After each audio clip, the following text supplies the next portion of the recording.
Cerita dimulai dengan protagonis kita yang terlihat benar-benar kelelahan. Sementara seseorang bertanya apa yang dia lakukan dan menyuruhnya cepat mencuri kutukan itu, yang memengaruhi Lord Darcer bahkan di batas kemampuannya, pria kita mengatakan dia akan mencuri kutukan itu sekarang juga. Dan kemudian dia mulai menggunakan sihirnya. Nama pria malang ini adalah Crash Walheim. Dan dia mengungkapkan bahwa dia adalah kegagalan yang lahir dari garis keturunan keluarga terkuat yang ada. Dia kemudian akhirnya selesai merapal kemampuannya dan melepaskan tekniknya Blackwood untuk mematahkan kutukan pada Arthur dan begitu saja kutukan itu hancur. Ini adalah teknik khusus yang dirancang untuk mencuri kutukan dari orang lain. Dengan melakukan itu, Crush menyerap semua energi negatif ke dalam dirinya dan kemudian dia terungkap sebagai pahlawan generasi langit biru setelah Arthur dibebaskan dari kutukan.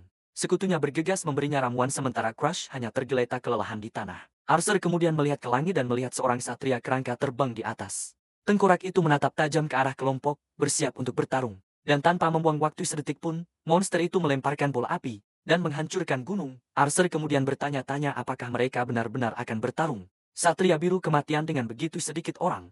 Dan kemudian dia melemparkan pedangnya ke tanah dan mengatakan tidak mungkin untuk menang melihat situasinya. Dia memanggil teman-temannya Cigran, Abala, dan Mary untuk ikut dengannya. Tepat setelah para gadis memeluk Lord Arthur yang tampaknya sudah menyerah pada segalanya. Protagonis kita benar-benar bingung dan bertanya pada Arthur apa yang sedang dia lakukan. Dan dia hanya menjawab bahwa dia akan mengakhiri semuanya sekarang. Crush berpikir bahwa harapan terakhir dunia baru saja padam. Dan sekarang hanya kehancuran yang tersisa. Dia marah pada gagasan temannya yang menyerah begitu saja dalam pertarungan dan bertanya-tanya apakah pahlawan itu tahu berapa banyak pengorbanan yang dilakukan agar dia bisa sampai sejauh ini. Crush kemudian mengatakan bahwa banyak orang menemui ajalnya. Sementara Arthur hanya mengejar wanita. Pada saat itu salah satu gadis menyuruh Crush untuk diam. Ini adalah Saijun dari Vania, putri ketiga kekaisaran. Dan dia membela Arthur mengatakan dia sudah melakukan yang terbaik. Dia bahkan menyebut protagonis kita sampah yang tidak bisa melakukan apa-apa selain mencuri dan menyuruhnya untuk tidak berani menceramahi Arthur. Protagonis kita terkejut dengan keberanian gadis itu dan kesal karena disebut sampah. Dan saat dia mengulurkan tangannya, dia bertanya bagaimana mereka berani mengatakan itu kepada orang yang telah menyelamatkan hidup mereka berkali-kali. Dia berteriak bahwa jika bukan karena kemampuannya, mereka tidak akan pernah sampai sejauh ini. Jadi dia menawarkan untuk menyegarkan ingatan semua orang. Dimulai dengan Abala, gadis ini adalah Abala dari Menara Sihir. Juga dikenal sebagai penyihir merah dari generasi langit biru. Crush mengingatkannya bahwa dia tidak akan bisa menggunakan sihir jika dia tidak bisa berbicara. Namun dia menuntut agar dia mencuri kutukannya berkali-kali. Dia bahkan mengingat bahwa saat dia menderita karena kutukannya, gadis itu menyerangnya. Ketika dia hanya mencoba mendapatkan obat penghilang rasa sakit dan saat itu, sama seperti sekarang. Sikapnya yang meremehkan semua orang dan berpikir dia lebih baik dari mereka. Tidak berubah sedikit pun. Dari sana dia mengalihkan fokusnya ke tombak terkuat kekaisaran. Mary Diana Vania, protagonis kita menggambarkannya sebagai idiot tanpa otak yang akan jatuh cinta pada kutukan apapun dan kemudian menangis dan memohon padanya untuk mencurinya. Selanjutnya dia berbicara tentang putri yang menyebut penyelamatnya sampah. Bahkan setelah dia mengorbankan matanya sendiri untuknya dan dia menoleh ke Siglin. Bertanya apakah dia tahu bagaimana perasaannya saat membantunya. Crush mengingat bagaimana dia dulu mengganggunya di akademi hanya karena dia berasal dari faksi kerajaan Starland. Dan karena itu dia sering dipukuli sementara yang lain menyebutnya kegagalan. Yang bahkan tidak bisa melawan, orang-orang bahkan meragukan apakah dia adalah Walheim sungguhan. Tapi Crush menanggung semuanya dan menyembuhkan matanya. Dia kemudian mengungkapkan bahwa dia menahan semua itu karena Sigrun adalah anggota generasi langit biru, satu-satunya harapan yang bisa menyelamatkan dunia. Dan sementara dia adalah seorang pahlawan, dia melihat dirinya hanya sebagai aib bagi kerajaan. Sebuah kegagalan tanpa bakat bertarung sama sekali. Karena ini, protagonis kita mempertanyakan, apa gunanya membereskan semua kekacauan mereka selama ini dan mengatakan bahwa dengan orang lain mungkin itu tidak akan berhasil, tetapi dengan Arthur di sana mereka seharusnya bisa menyelamatkan dunia. Protagonis kita kemudian mengingat saat pertama kali dia bertemu Arthur. Dan mengaguminya bahkan mengetahui dia memimpin orang-orang bodoh itu. Crushed melihatnya di garis depan generasi langit biru dan pada saat itu, dia memutuskan akan selalu berada di sisinya selamanya. Kembali ke masa kini, pemuda itu bertanya mengapa Arthur menyerah begitu saja dan sang pahlawan menjawab bahwa, sekarang, dia akhirnya bisa mengatakan yang sebenarnya dan mengatakan bahwa tidak apa-apa baginya untuk bicara sekarang. Dan mengungkapkan bahwa karena dunia sudah berakhir, dia akan memulai semuanya dari awal. Protagonis kita benar-benar terkejut dengan gagasan untuk memulai semuanya dari awal. Arthur kemudian mengkonfirmasinya dan mengungkapkan bahwa ini bukan pertama kalinya dia mengalami kehancuran dunia. Dan alasannya adalah kemampuan spesialnya disebut regresi, yang membuat Crush benar-benar ternganga. Sang pahlawan melanjutkan menjelaskan bahwa dia memperoleh teknik pewarisan memori, sehingga ketiga gadis itu juga bisa beregresi sambil mempertahankan ingatan mereka. Protagonis kita mulai memproses informasi dan menyadari bahwa jika semua orang bisa memulai kembali dengan pengalaman yang telah mereka peroleh, kemungkinan mencegah kehancuran di kehidupan selanjutnya akan meningkat secara dramatis, dan itulah persisnya rencana Arthur. Arthur kemudian menyatakan bahwa dia akan memulai semuanya kembali. Dari awal hanya dengan ketiga gadis itu, protagonis kita terkejut dan bertanya apa yang akan terjadi padanya. Mendengar ini, Arthur tersenyum tipis dan berkata bahwa Crush tidak lagi dibutuhkan. Pada saat itu, protagonis kita tidak bisa mempercayai apa yang baru saja dia dengar. Arthur menjelaskan bahwa protagonis kita, kemampuan jubah hitamnya berguna karena memungkinkan mereka mencuri kutukan kuat yang mustahil dipatahkan sebaliknya, tetapi dia mempertanyakan, apa gunanya beregresi dengan Crush karena tubuh dan pikirannya sudah benar-benar hancur. Oleh karena itu, Arthur mengatakan lebih efisien untuk mendapatkan versi baru, yang bersih darinya di kehidupan selanjutnya. Protagonis kita akhirnya mengerti, bahwa dia digunakan sebagai barang sekali pakai selama ini. Dia menyadari bahwa Arthur berencana untuk membuangnya sejak awal, dan sang pahlawan bahkan memberitahunya untuk tidak khawatir karena dia akan menggunakannya di kehidupan selanjutnya. Dan yang setelah itu, lalu dengan dingin mengucapkan selamat tinggal, memberitahunya bahwa mereka akan bertemu lagi. Pemuda itu mencoba menyuruhnya menunggu saat Arthur dan para gadis mulai, dan memudar saat dia mengulurkan tangan. Protagonis kita berpikir bahwa dia sebenarnya sudah tahu itu. Selama ini, dia merenung bahwa jika Arthur benar-benar menganggapnya sebagai teman sejati, dia tidak akan hanya diam saja sementara yang lain mengabaikan dan memperlakukannya dengan buruk. Dengan putus asa, protagonis kita berteriak agar Arthur membawanya bersamanya. Sementara itu, kesadarannya yang terkumpul perlahan mulai memudar. Dia menyadari bahwa dengan kecepatan ini, hidupnya akan berakhir. Sebelum dunia bahkan hancur, dihadapkan pada ini, pemuda itu memutuskan. Dia tidak akan membiarkan semuanya berakhir seperti ini. Ternyata, kemampuan jubah hitamnya tidak hanya mencuri kutukan tetapi juga efektif melawan keterampilan orang lain. Karena sangat sulit, dia tidak pernah mencoba menggunakannya pada Arthur. Tetapi sekarang risikonya sepadan, dan dengan itu pemuda itu mengaktifkan tekniknya. Dan targetnya adalah Arthur yang sedang dalam proses regresi. Segera setelah itu, sebuah tangan bayangan raksasa terulur ke arah sang pahlawan. Dan protagonis kita terkejut dengan apa yang terjadi, kemampuan gelap itu menyerap skill Arthur. Dengan itu, teknik tersebut tampaknya berhasil ditransfer ke tangan Cross. Sang pahlawan terkejut dan bertanya apakah Cross masih belum menyerah.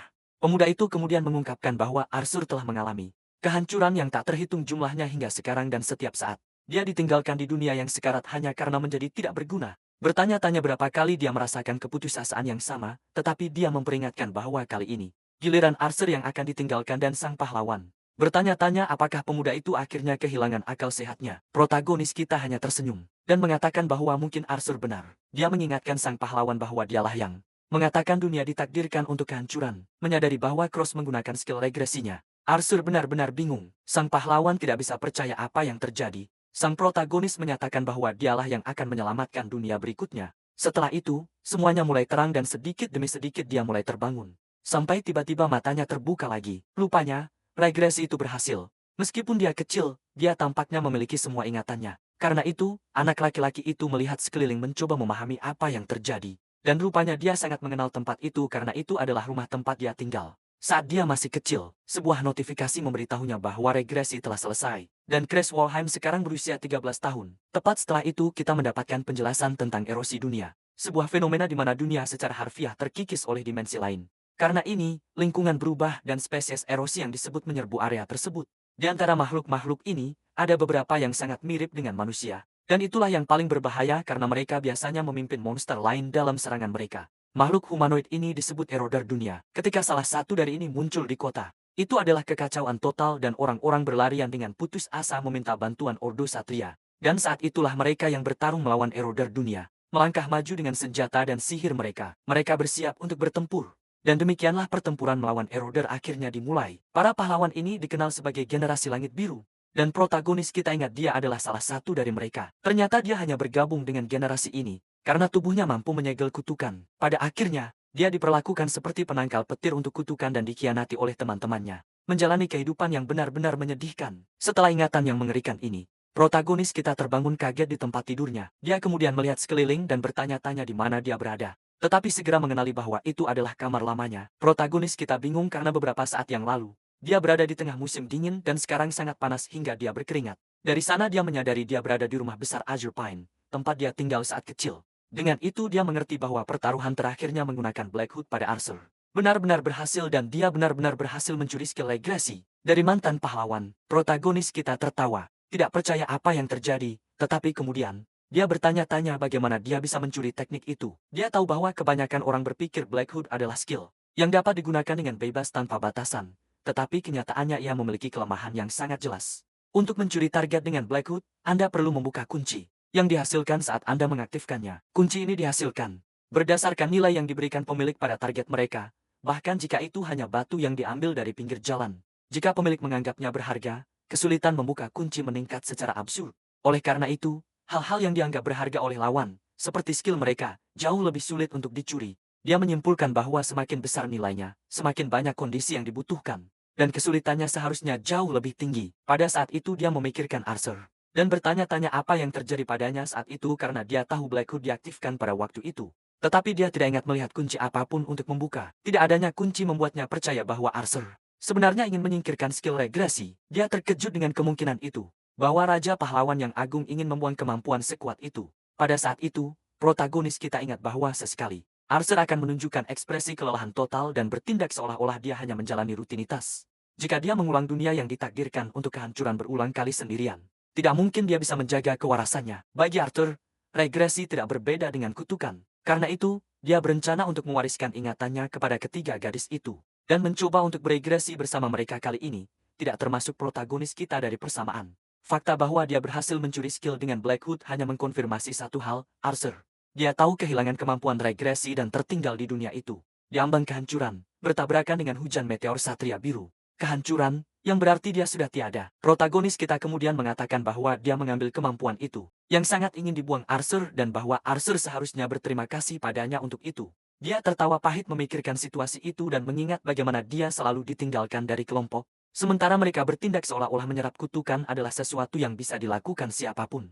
Tidak peduli sedikit pun tentang seorang teman yang menderita tepat di depan mereka. Protagonis kita mengingat keputusasaan dan rasa sakit yang dia rasakan saat itu. Dengan tatapan dendam, dia mengatakan Arthur pantas mendapatkannya dan menyebutnya sampah. Kembali ke masa kini, di lorong Mansion Aspen, dia melihat dirinya di cermin sebelum pergi, dan menyadari betapa kecilnya dia. Dia terlihat berusia sekitar 10 tahun. Dan meskipun pendek, tubuhnya memiliki otot yang lumayan. Fisik ini adalah hasil dari mengayunkan pedang. Setiap hari untuk mencoba bertahan hidup di keluarga Wolheim, rumah bela diri terkuat di kerajaan Starland. Dari sana dia menyimpulkan bahwa jika dia berada di Mansion Azure Pine, itu pasti tepat setelah upacara percobaan yang dia alami pada usia 10 tahun. Upacara keluarga Wolheim ini adalah acara untuk membuktikan kekuatan diri sendiri dan menemukan dewa mana yang akan Anda kontrak. Dan skill apa yang akan Anda terima. Semakin hebat kontraktornya, semakin tinggi peringkat dewa yang mereka hubungkan. Itulah sebabnya garis keturunan langsung keluarga Wolheim selalu dihargai. Namun, protagonis kita adalah satu-satunya pengecualian. Karena dia tidak memiliki bakat bela diri sejak lahir dan karenanya tidak ada dewa yang memilihnya. Tak lama setelah itu dia diusir dari rumah utama dan dikirim ke Mansion Azure Pine. Tempat di mana semua kegagalan keluarga dikirim, dan sekarang hanya dia, kegagalan terbesar keluarga Wolheim, yang tahu bagaimana dunia akan berakhir. Sebuah akhir yang bahkan generasi langit biru tidak dapat mencegahnya. Melihat keluar jendela, protagonis kita bertanya-tanya apakah dia bisa menghentikan akhir dunia. Dia kemudian memiliki visi tentang kehancuran yang akan datang, tetapi setelah sesaat kelemahan, dia mengepalkan tinjunya dan berkata pada dirinya sendiri untuk tidak mengeluh. Bagaimanapun, ini bukan masalah apakah dia bisa, tetapi dia harus menghentikan akhir dunia, karena jika dunia hancur, dia akan ikut hancur bersamanya. Dengan pemikiran itu, dia mengisi dirinya dengan tekad, karena tidak ada pilihan lain. Pada saat itu dia memikirkan langkah pertama, untuk mencegah kehancuran, tetapi diinterupsi oleh seseorang yang mendekat. Kepala pelayan muncul memanggilnya Tuan Muda. Protagonis kita mengenalinya sebagai Ariato, dan terkejut karena pada titik ini dalam cerita, dia masih hidup. Ini adalah satu-satunya kepala pelayan di Mansion dan satu-satunya orang yang merawat protagonis kita. Meskipun dia adalah seorang kegagalan, namun, protagonis kita ingat bahwa kepala pelayan inilah yang memberinya racun saudaranya, dan juga ingat bertanya kepadanya kapan dia berencana untuk menggunakannya. Pria ini bertanggung jawab membuatnya minum racun pada usia 14 tahun dan mengajarinya tentang pengkhianatan pertama dalam hidupnya. Kita kemudian melihat sekilas seorang gadis bertarung dengan sekuat tenaga. Dia melancarkan pukulan kuat ke monster raksasa di depan penonton. Kerumunan terkejut dengan pemandangan itu dan dua pria berkomentar bahwa gadis itu baru berusia 15 tahun. Namun para satria bahkan tidak bisa mendekatinya. Gadis ini adalah Charlotte Wolheim, kakak tiri protagonis kita, dan dia terlihat bosan karena julukannya, Saint Pedang, menunjukkan bahwa dia bukan main-main, sementara bangsawan lain berkomentar bahwa dia adalah bakat yang hanya muncul sekali setiap 1000 tahun. Itulah sebabnya kepala keluarga memiliki harapan tinggi padanya. Di sana juga duduk Baroken Wolheim, kakak tiri Brush, yang mendengar orang lain mengatakan seorang jenius baru telah lahir, dan keluarga tidak perlu lagi khawatir akan kehancuran. Dengan tatapan kebencian murni, Baroken berpikir dia akan memusnahkan seluruh garis keturunan itu. Dia kemudian mulai merencanakan, dan menyadari bahwa Salat adalah risiko yang terlalu besar, dan ibunya juga merupakan masalah yang harus diselesaikan. Dari sana dia sampai pada kesimpulan bahwa satu-satunya pilihan yang tersisa adalah fokus pada kegagalan keluarga yang tidak berguna. Kita kembali ke kilas balik. Percakapannya dengan Arioto, Baroken mengungkapkan dengan seringai jahat bahwa dia akan memulai rencananya dengan menyingkirkan Brush. Dia kemudian mencoba memanipulasi kepala pelayan, mengatakan bahwa jalannya sendiri menuju kesuksesan telah terhalang karena protagonis kita. Jadi Baroken menawarkan sebotol racun dan berjanji bahwa jika kepala pelayan memberikan hanya 1 tetes kepada Brush, perawatan putrinya dan masalah keuangannya akan teratasi. Kepala pelayan berada dalam dilema karena dia membesarkan tuan muda seolah-olah putranya sendiri, dan bertanya-tanya bagaimana dia bisa melakukan hal seperti itu. Menyadari keraguan itu, Baroken memanggilnya dengan nada yang sangat serius dan menyudutkannya. Bertanya apakah dia berniat memilih putra orang lain daripada putrinya sendiri, tanpa tempat untuk lari.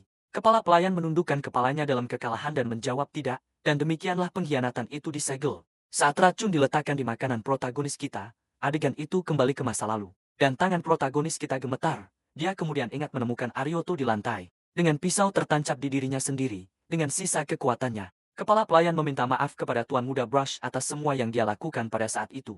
Pemuda itu menangis karena meskipun ada pengkhianatan, dia menganggap kepala pelayan seperti seorang ayah dan begitu saja. Tangan berlumuran darah Arioto jatuh tak bernyawa ke lantai, protagonis kita tetap di samping tubuh itu. Menyalahkan dirinya sendiri atas apa yang terjadi, ternyata di garis waktu asli. Arioto tidak bisa mengatasi rasa bersalah dan akhirnya memakan sub racun itu. Untuk pergi dari dunia ini, kembali ke realitas baru. Kepala pelayan mencoba berpura-pura tidak tahu tetapi protagonis kita menghadapinya. Mengatakan dia tahu dia akan menyingkirkannya karena putrinya. Pria itu terdiam saat pemuda itu bertanya apakah dia benar-benar berpikir rencananya akan tetap menjadi rahasia selamanya. Protagonis kita kemudian menyadari bahwa jika dia terus mendesak, dia akan menyudutkan kepala pelayan lagi. Jadi dia memutuskan untuk mengubah taktik, dia mundur dan berkata bahwa jika dia tidak menjadi kegagalan sejak awal, Arioto tidak akan pernah menerima perintah seperti itu. Kepala pelayan benar-benar bingung. Dia berharap tuan muda akan menangis dan marah. Tidak bertindak dengan kedewasaan yang tenang seperti itu. Dengan itu, protagonis kita menoleh padanya dengan sikap baru dan alih-alih menghukumnya. Dia mengulurkan tangannya dan mengundangnya untuk mengikuti, membuat kepala pelayan terkejut dengan perubahan tuannya. Brush kemudian memberikan perintah yang sangat aneh dan menyuruh Arioto untuk memotong dinding. Membuat lelaki tua itu semakin bingung dengan situasi itu. Protagonis kita kemudian menantang kepala pelayan, mengatakan bahwa bagi seseorang dari keluarga bangsawan Wolheim itu seharusnya mudah dan Arioto setuju bahwa memang begitu. Tanpa membuang waktu, kepala pelayan mengambil posisi dan aura mulai memancar darinya, dan menggenggam gagang pedangnya erat-erat. Dia melakukan tebasan yang tepat di dinding. Tebasan itu sangat bersih sehingga protagonis kita terkesan dan menyadari sebuah lorong rahasia telah terungkap.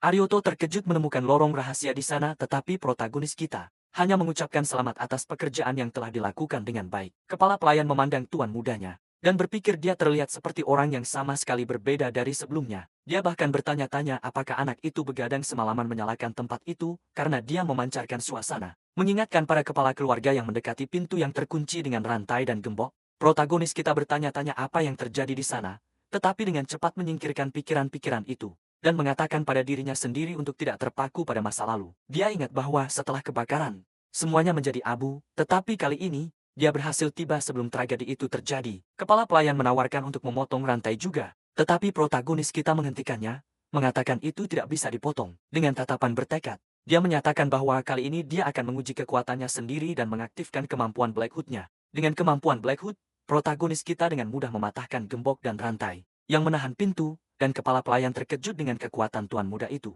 Arioto kemudian bertanya apakah dia membuat kontrak dengan dewa, dan protagonis kita berkata, kemampuannya belum berkarat. Dia berpikir dalam hati bahwa pada saat ini, dia belum membuat kontrak apapun, tetapi memutuskan untuk menipu kepala pelayan. Dengan mengatakan dia membuat perjanjian dengan dewa yang tidak penting dan bahwa jika dia mau, dia bisa memberitahu ayahnya. Kepala pelayan terkejut dengan keberanian tuan muda itu karena baru sehari sebelumnya, dia memiliki tatapan kosong dan tak bernyawa di matanya, tetapi dalam semalam dia berubah total. Setelah diduga membuat kontrak dengan dewa, Ariado kemudian mulai percaya bahwa jika itu tuan muda Cross yang sekarang, mungkin dia bisa mencapai hal-hal besar. Bahkan jika dia tidak setingkat dengan kakaknya Charlotte, dengan senyum bertekad. Kepala pelayan tampaknya telah membuat keputusan. Dia menoleh ke protagonis kita dan memanggilnya tuan muda, dan bersumpah bahwa setidaknya sampai anak itu menyelesaikan apa yang dia coba lakukan, dia tidak akan memberitahu siapapun. Protagonis kita mengerti bahwa ini adalah kelemahan regresi. Karena dengan mengambil tindakan yang berbeda dari masa lalu, perubahan juga terjadi pada Arioto. Namun, kepala pelayan yang mengkhianatinya di kehidupan sebelumnya masih hidup dalam ingatannya. Protagonis kita kemudian merenungkan bahwa mungkin Arthur membiarkannya mencuri kemampuan regresi. Karena perbedaan ini dan bahwa jika dia menyembuhkan putri kepala pelayan, dia akan mendapatkan kesetiaannya. Dengan pemikiran itu, dia memutuskan untuk menambah jumlah pion yang bisa dia gunakan. Dan memberitahu Aryo untuk melakukan sesukanya sambil berpikir dia akan mencari tahu apa yang harus dilakukan. Tentang perawatan putrinya nanti, prioritas sekarang adalah perpustakaan rahasia. Dan jadi dia membuka pintu dan setelah membukanya, cahaya yang kuat bersinar dari dalam. Dan dia terkejut dengan apa yang dilihatnya di dalam. Energi yang kuat memancar dari tempat itu. Kekuatannya begitu besar sehingga dia terengah-engah. Bahkan setelah terpapar kutukan yang tak terhitung jumlahnya dari erosi dunia, dia belum pernah merasakan sesuatu yang memberinya kedinginan seperti itu. Dan dia yakin manual rahasianya ada di sana. Aura api menyelimuti salah satu rak. Dan dia menyadari dia telah menemukan apa yang dia cari. Dia melihat beberapa buku. Dengan energi jahat memancar dari mereka. Ini adalah perpustakaan rahasia Pavilion Azure Pine. Tempat para leluhur keluarga Walheim yang gagal mencatat teknik dan ingatan mereka. Ini bukan keterampilan ilahi tetapi produk dari upaya manusia. Dan tempat itu menyimpan manual rahasia untuk mencapai ketinggian terbesar. Pada awalnya itu adalah tempat yang bisa dikunjungi siapa saja, tetapi menjadi perpustakaan rahasia. Karena satu orang itu adalah Tamarisheim dari Valheim. Seorang leluhur yang kuat dengan penampilan yang mengintimidasi. Dia dikenal sebagai kegagalan terburuk dalam sejarah Valheim, tetapi setelah dikonsumsi oleh erosi dunia, dia menjadi orang terkuat dari semuanya. Dengan pemikiran itu, protagonis kita bersiap untuk mengambil manual rahasia yang ditinggalkan oleh leluhur ini dan saat dia mengambil buku itu, dia tersenyum penuh kemenangan dan berkata manual itu miliknya sekarang. Dan nama leluhur ini adalah Demaras Walheim. Dia adalah kegagalan terbesar dan tokoh paling kuat dalam sejarah keluarganya saat dia menggunakan kekuatannya. Para petarung terkuat di dunia menantangnya untuk bertarung. Tapi Demaras tidak gentar dan melepaskan energinya. Dan dengan kekuatannya yang luar biasa dia mengalahkan semua lawannya. Dan pada akhirnya tidak ada yang bisa menghentikannya. Teknik yang dia gunakan disebut racun darah ekstrem. Untuk bisa menggunakan kekuatan ini dia menyerap erosi dunia. Dan memiliki teknik kegilaan rahasia untuk mengendalikan kekuatan ini. Karena separuh buku terbakar sebelumnya, protagonis kita tidak pernah mengerti mengapa Demaras menjadi gila. Tapi sekarang dia bertanya-tanya apakah itu karena dia tidak bisa mengendalikan amarah erosi. Dia kemudian teringat ketika dia terkena kutukan erosi dunia dan melemahkannya dengan Blackhood, menetralkannya dengan kutukan lain. Dengan ini dia menyadari bahwa menggunakan prinsip yang sama, dia juga bisa mengendalikan amarah racun darah ekstrem. Protagonis kita mengerti bahwa jika dia bisa mencuri kutukan yang mengendalikan amarah, dia bisa menggunakannya untuk menetralkan yang lain dan dengan demikian kedua kutukan itu bertabrakan. Dalam konfrontasi energi yang berlawanan menciptakan ledakan cahaya, yang melambangkan keseimbangan kekuatan. Dengan ini protagonis kita menyadari, dia bisa menjadi sekuat leluhurnya Demaras. Penuh percaya diri dia memanggil Aryado, yang segera menanggapi tuannya. Protagonis kita kemudian memberikan perintah pertamanya, dan memberitahu kepala pelayan untuk memastikan bahwa mulai hari ini, tidak ada orang lain yang memasuki rumah Azure Pine. Kepala pelayan mengerti dengan sempurna dan pergi untuk melaksanakan perintah tuannya tanpa ragu. Saat dia berjalan pergi, Aryoto merenungkan bahwa karena tuan muda mengabaikan kesalahannya, dia harus membayar hutang ini dan karenanya dia memutuskan akan menolak proposal Broken. Karena sekarang satu-satunya tuan sejatinya adalah tuan muda. Di tempat lain, Broken meledak marah setelah mendengar penolakan kepala pelayan dan mempertanyakan mengapa dia melakukan ini untuk orang yang tidak berguna. Dia melihat artikel berita tentang Charlotte dan berpikir bahwa baik jenius abad ini maupun kegagalan sangat mengganggunya. Broken menyesali bahwa jika darah kotor wanita itu tidak menghalangi, dia dan saudara perempuannya Lilith bisa melindungi garis keturunan langsung. Gadis di sampingnya tampaknya memiliki perasaan jijik yang sama. Dan situasi ini membuat pemuda itu menggertakkan giginya karena frustrasi murni. Dia kemudian berteriak memanggil seseorang. Dan seorang pelayan dengan cepat muncul untuk menjawab panggilannya. Broken kemudian memerintahkan pelayan itu untuk pergi ke Azure Pine Mansion dan mencari tahu mengapa kepala pelayan berubah pikiran. Pelayan memberitahunya bahwa mereka tidak bisa masuk ke mansion dan Broken tercengang. Pemuda itu menjelaskan bahwa Aryoto telah memblokir pintu masuk dan memperingatkan bahwa dia tidak akan membiarkan siapapun masuk, bahkan kepala keluarga sekalipun. Broken sangat marah mendengar berita itu dan menyebut protagonis kita kegagalan yang sombong. Sementara itu di perpustakaan, protagonis kita bermeditasi dan memusatkan energinya. Dia menarik napas dalam-dalam melepaskan kepulan aura ungu dan dengan tangan terkepal dia bertanya-tanya apakah dia akhirnya mencapai tingkat awal seorang ahli. Ada beberapa tingkat aura. Dimulai dengan pengguna aura yang merupakan tahap awal dan berlanjut ke ahli, master, dan akhirnya kaisar. Tahap kedua adalah ahli yang mengandung jumlah aura terbesar dan merupakan garis yang memisahkan orang biasa dari para jenius. Protagonis kita merenungkan bahwa meskipun dia baru saja mencapai ranah orang biasa, saudara perempuannya Charlotte, yang hanya 2 tahun lebih tua darinya sudah hampir menjadi master aura. Meskipun dia adalah monster abnormal di kehidupan sebelumnya, Charlotte tidak berdaya melawan kehancuran. Dia dikalahkan dan ditinggalkan dalam kehampaan di tengah kekacauan. Dibandingkan dengannya, dia masih hanya di tingkat awal seorang ahli. Dan bertanya-tanya apakah dia benar-benar bisa melindungi dunia dengan kecepatan ini. Dia menundukkan kepalanya, merenungkan misi sulit di depan, tapi dia segera menguatkan diri. Dan dengan tekad mengatakan dia hanya akan tahu jika dia mencoba. Dia kemudian ingat bahwa di kehidupan sebelumnya dia bahkan tidak bisa menggunakan aura karena kutukan. Tapi sekarang situasinya berbeda dan bahkan jika dia tidak bisa dibandingkan dengan Charlotte, dia bisa berkembang pesat dengan manual rahasia yang ditinggalkan oleh orang gagal seperti dia. Dengan senyum penuh tekad dia berpikir dia bisa menjadi jauh lebih kuat. Dan untuk saat ini itu sudah cukup untuk rencananya. Saat itu mendekati anak laki-laki itu. Dan memberi selamat kepadanya karena telah mencapai level ahli. Protagonis kita hanya mengambil handuk dan berkata, itu bukan sesuatu yang patut dibanggakan saat dia mengeringkan keringatnya. Dia bertanya mengapa kepala pelayan menunggu di sana. Pria tua itu membungkuk dan mengungkapkan bahwa tunangan tuan muda, Nona Bianca Hardenhart, telah tiba di Azure Pine Mansion dengan ini. Protagonis kita terkejut dengan berita tak terduga itu di benaknya. Bayangan biaka si iblis putih muncul, sosok yang menjadi pion para perusak dunia, dan mencoba memusnahkan segalanya, mengalahkan salah satu dari 10 makhluk terkuat di surga. Namun dia menenangkan diri, mengingat bahwa saat ini dia hanyalah putri bungsu dari keluarga Hardenhart. Melihat gadis kecil di gerbang, dia mengerti bahwa ini semua hanyalah pernikahan politik. Dengan cara ini keluarga Wolheim menyingkirkan seorang kegagalan. Sementara keluarga Hardenhart yang menguasai utara mendapatkan koneksi ke keluarga bela diri terkuat. Yang ada, protagonis kita menyadari bahwa mereka berdua dimanfaatkan dengan mudah oleh keluarga mereka. Dia sebenarnya perlu berbicara dengan Bianca, dan terkejut melihat dia datang kepadanya sendiri. Dan begitulah kita diperkenalkan dengan Bianca Hardenhart, putri bungsu penguasa utara, yang ibunya menderita erosi dunia bahkan sebelum dia lahir. Bianca kecil menderita wabah yang dikenal sebagai boneka salju. Kutukan itu begitu parah hingga mencapai jiwanya, menjadi tidak mungkin untuk dipatahkan. Dan dengan tubuhnya yang terkontaminasi dia tidak bisa membuat kontrak dengan dewa. Menjadi anak terkutuk yang lahir sebagai ganti nyawa ibunya. Gadis itu diperlakukan dengan sangat dingin oleh keluarganya sendiri. Dihadapkan pada situasi itu, protagonis kita bertanya-tanya apakah Bianca membencinya. Dia hanya berharap perasaan ini tidak akan mengganggu rencananya untuk mencuri kutukannya. Karena kutukan boneka salju adalah kunci untuk mengendalikan kemarahan racun darah ekstrem. Crush kemudian menyadari penampilannya tidak terlalu rapi. Dan Arioto segera menawarkan untuk mengambilkan pakaian bersih dan anak kita hanya berterima kasih kepada kepala pelayan dengan senyum tipis. Dia kemudian meminta pria tua itu untuk membawa pengunjung masuk dan menyuruhnya menunggu. Kita kemudian kembali ke 5 bulan yang lalu. Crush dengan marah mendorong Bianca, berteriak padanya untuk pergi dan menuduhnya hanya menginginkan kekuatan keluarga Wolheim dengan tatapan sedih. Gadis itu tampaknya menyerap kata-kata kasar anak laki-laki itu tanpa mengucapkan sepatah kata pun. Dan kemudian dia menendang gadis itu keluar dari kamar. Gadis muda itu kemudian berpikir bahwa dia tidak ada di sana. Atas kemauannya sendiri dan kilas balik menunjukkan ayahnya menjelaskan bahwa agar keluarga Hardenhart bertahan hidup, mereka perlu bersekutu dengan keluarga Wolheim. Dan dengan kecantikannya akan mudah untuk memenangkan hati putra bungsu mereka. Dia bahkan meletakkan tangannya di bahu gadis itu dan berkata bahwa nasib seluruh keluarga Hardenhart bergantung padanya dan bahkan tanpa emosi. Gadis itu berpikir dia tahu mana yang benar dan salah, karena ini dia merenungkan bahwa jika dia tidak dipaksa dalam pernikahan politik dia tidak akan pernah berurusan dengan orang sinis.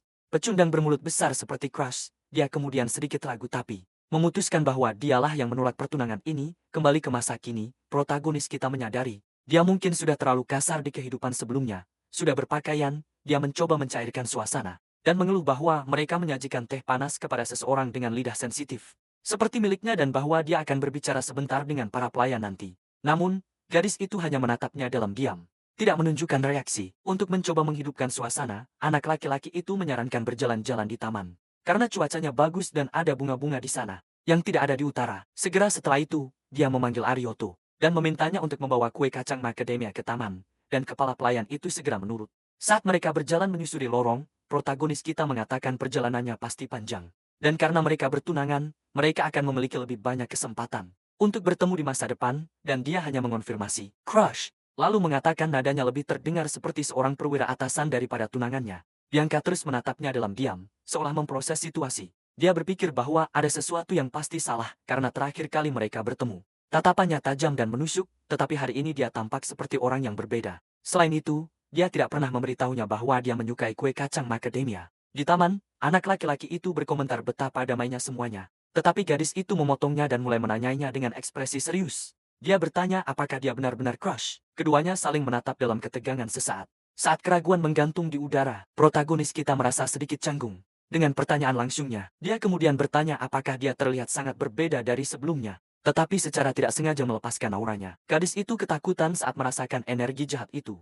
Dan bertanya-tanya apa nafsu darah itu. Ketakutan, dia membungkuk dan meminta maaf karena berbicara tidak pada tempatnya. Sementara anak laki-laki itu panik di dalam hati karena bukan niatnya untuk menakutinya. Dia berpikir bahwa ingatannya tentang periode ini kabur sehingga dia tidak ingat dengan baik bagaimana dia memperlakukannya. Tetapi satu hal yang dia ingat dengan jelas, satu-satunya ingatan jelas yang dia miliki, adalah ekspresi di wajahnya dan itu adalah ekspresi yang sama yang dia miliki. Pada hari dia menemui ajalnya di depan pavilion Laut Utara di kehidupan sebelumnya. Dari sana dia memutuskan dia membutuhkan alasan yang bagus dan mengatakan wajar baginya untuk merasa seperti ini.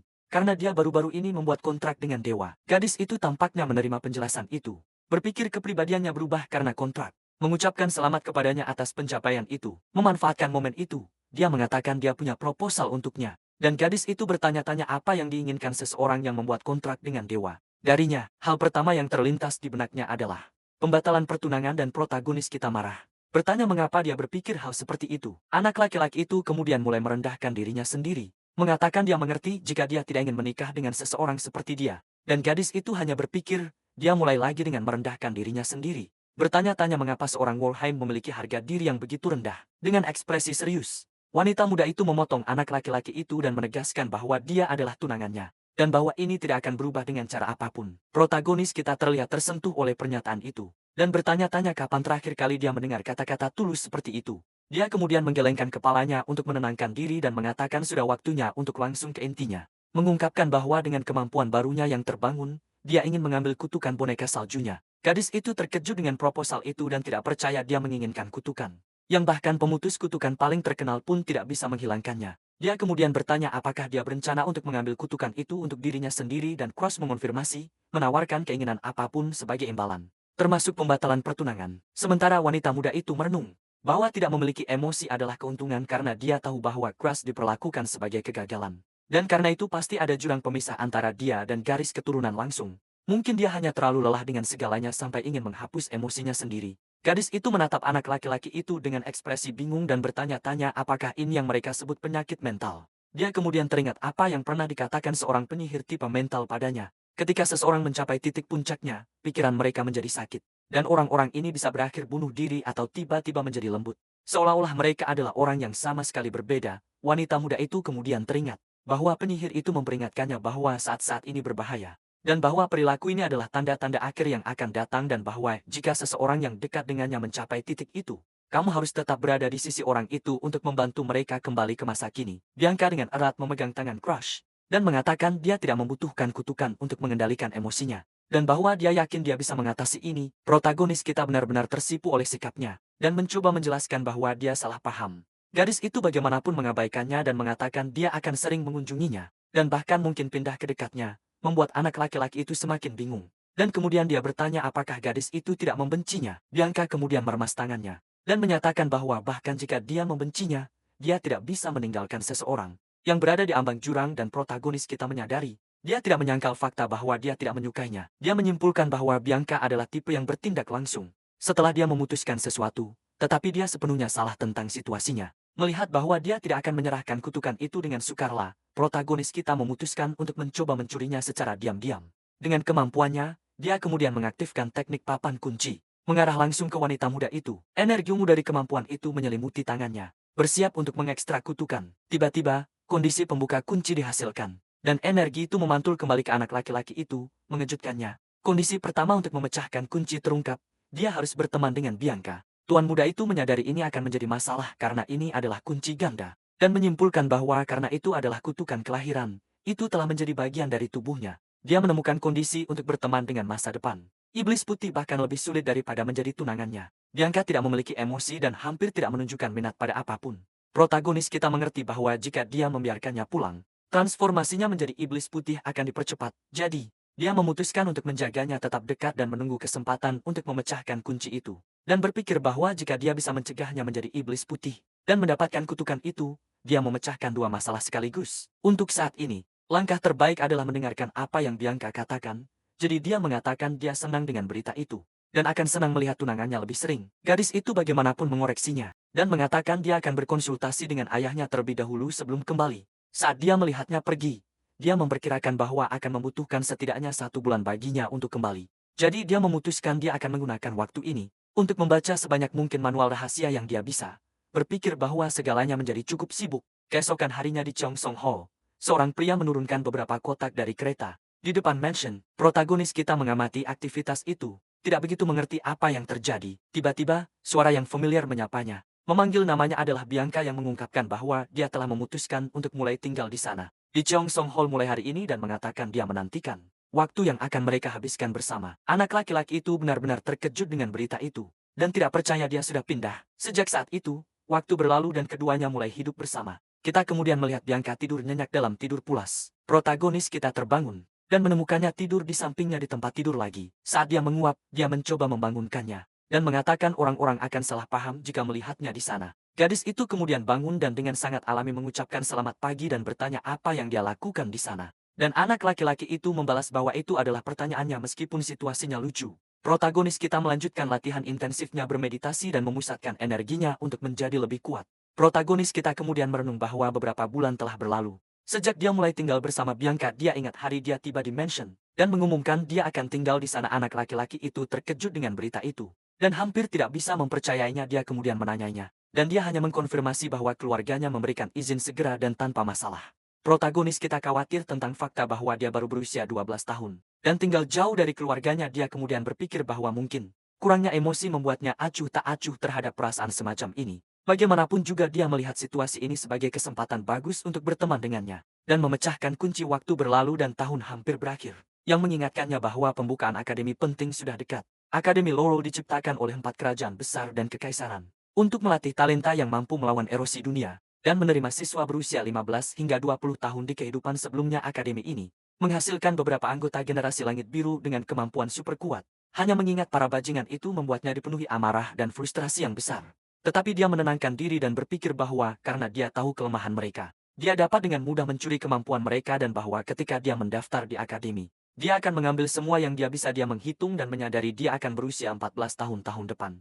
Memberinya waktu setahun penuh sebelum mendaftar bahwa dia perlu menjadi setidaknya sedikit lebih kuat saat itu. Namun selama pelatihannya, dia merasa bakatnya mulai mencapai batas. Dia kemudian bertanya-tanya apakah level pemula ahli adalah yang paling bisa dia capai hanya dengan manual rahasia. Untuk mengatasi hambatan ini, satu-satunya pilihan yang dia miliki adalah dengan cepat mencuri kutukan boneka salju dari Bianca dan menguasai racun darah ekstrem. Protagonis kita kemudian pergi ke ruang tamu dan menemukan Bianca duduk membaca buku dan bertanya apakah dia menunggunya lagi.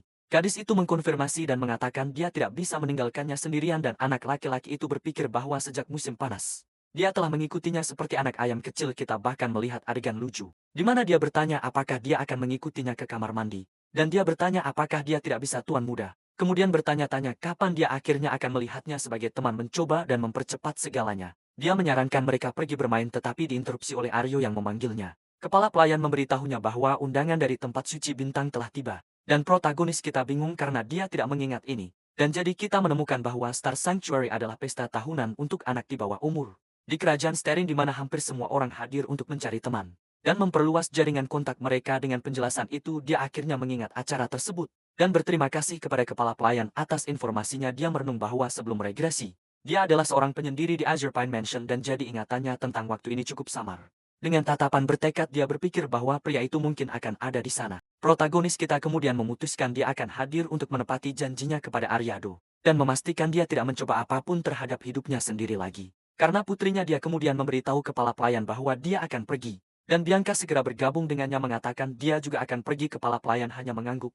Dan kemudian gadis itu memperingatkan bahwa para peserta pesta mungkin akan mengkritiknya. Anak laki-laki itu setuju dan memperingatkan wanita muda itu bahwa tidak ada yang tahu apa yang akan mereka katakan padanya. Menyarankan mungkin lebih baik jika dia tidak pergi. Namun, gadis itu bersikeras untuk ikut dengannya dengan mata berbinar. Dia menyatakan bahwa melindungi pasangannya adalah tugas seorang tunangan. Protagonis kita sedikit bingung dengan pernyataan itu dan mengatakan dia tidak bertanya sebagai tunangan, tetapi ingin tahu perasaannya yang sebenarnya. Wanita muda itu menjadi termenung. Dan anak laki-laki itu menyadari tatapan menyedihkan yang sama seperti sebelumnya. Dia kemudian merenungkan bahwa selama beberapa bulan terakhir, Cross telah bersikap baik secara tidak normal padanya. Gadis itu ingat bagaimana dia selalu merawatnya, menanyakan apa yang ingin dia makan, membawanya ke perpustakaan, dan bahkan menyelimutinya agar dia bisa tidur lebih nyenyak. Dia merasakan kehangatan yang berbeda, kebaikan yang tidak pernah dia terima bahkan di rumahnya sendiri. Kebaikan pria itu begitu besar, sehingga dia hampir tidak mengingat kesan pertamanya yang buruk. Karena ini, wanita muda itu mengakui dia tidak lagi membencinya dan akan pergi bersamanya.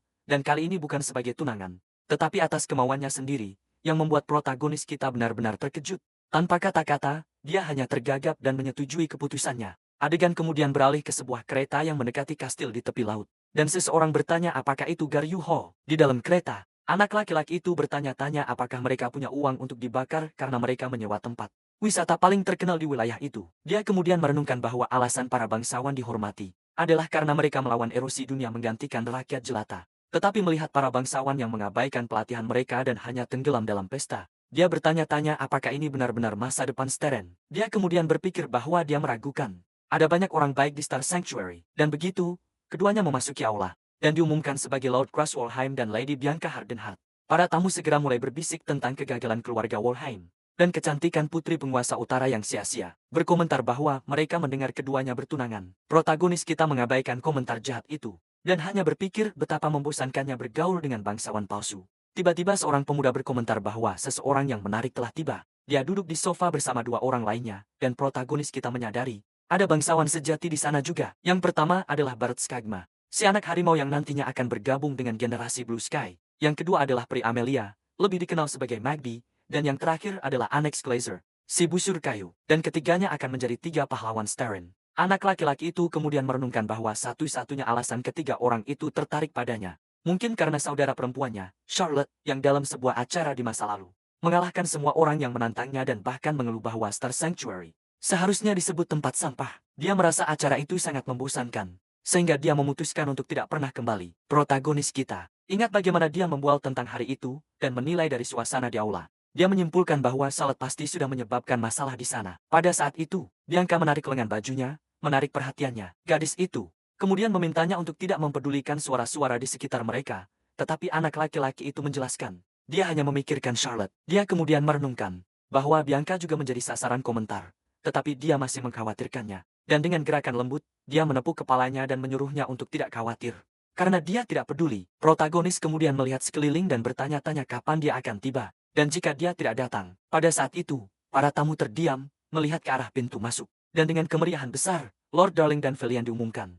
Dan protagonis berpikir, panjang umur. Dan begitulah, kita diperkenalkan kepada orang aneh di antara orang-orang aneh, penguasa kastil alkemis. Dan Velian kesayangan, protagonis kita kemudian teringat suatu masa ketika dia sepenuhnya diselimuti kutukan dan alkemis muda itu muncul. Terkejut dengan keadaannya, dia kemudian mulai menganalisis kutukan-kutukan itu dengan minat. Dengan senyum gembira, dia mengatakan akan menggunakan beberapa teknik untuk kutukan erosi. Dan dia pikir bisa menyembuhkannya. Alkemis itu kemudian meraihnya dan bertanya apakah dia ingin menjadi kelinci percobaannya sebagai ganti penyembuhan. Bahkan tanpa jawaban, dia bersikeras dan bertanya apakah anak itu bahkan tidak punya energi untuk menjawab.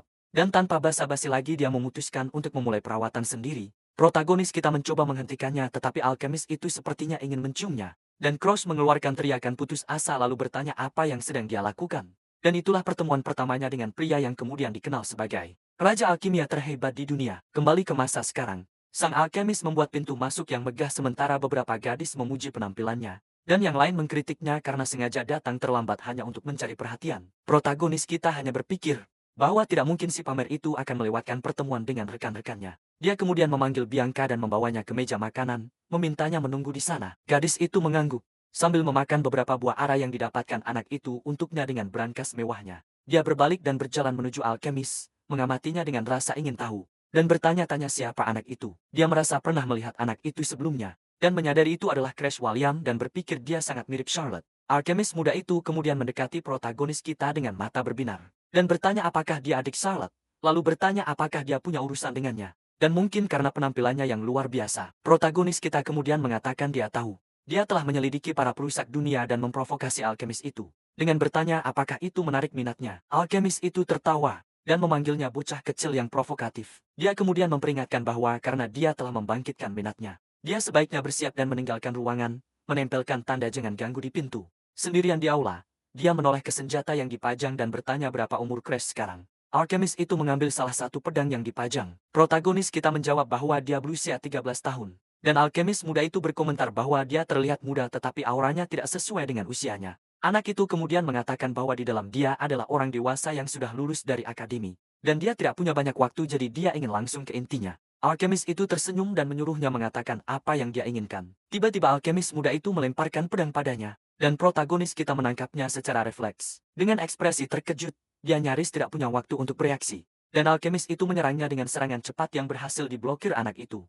Protagonis kita menanyainya tentang serangan mendadak itu. Dia kemudian menjelaskan bahwa dia akhirnya bertemu adik Charlotte dan ingin melihat kemampuannya terlebih dahulu. Crash berpikir dia menyebalkan tetapi alkemis itu mengingatkannya bahwa dia ingin mengatakan sesuatu dan saat mereka bertukar pukulan, protagonis kita mencoba memulai percakapan dan dia mulai bertarung dengan serius. Dan alkemis itu terkejut dengan kemampuannya, bertanya-tanya apakah dia bukan kegagalan tanpa bakat. Protagonis kita menjawab bahwa mungkin tidak terlihat seperti itu tetapi dia berlatih setiap hari. Dan berpikir dia berada dalam situasi yang rumit menggunakan teknik rahasia melawan seorang sarjana. Jadi dia memutuskan untuk mencoba menggoyahkannya. Dia kemudian menyebutkan penelitian alkemis tentang penetralan kutukan dan mengatakan dia tidak keberatan membantunya. Membuat Dan Filion benar-benar terkejut. Alkemis itu meremehkannya, bertanya apa yang dia ketahui tentang alkimia sehingga ingin bekerja sama dengannya. Memanfaatkan gangguan itu, protagonis kita maju dengan gerakan cepat dan berhasil menyudutkannya dengan pedang di lehernya. Dia kemudian berbicara tentang penelitian untuk menetralkan kutukan para perusak dunia dengan kutukan lain,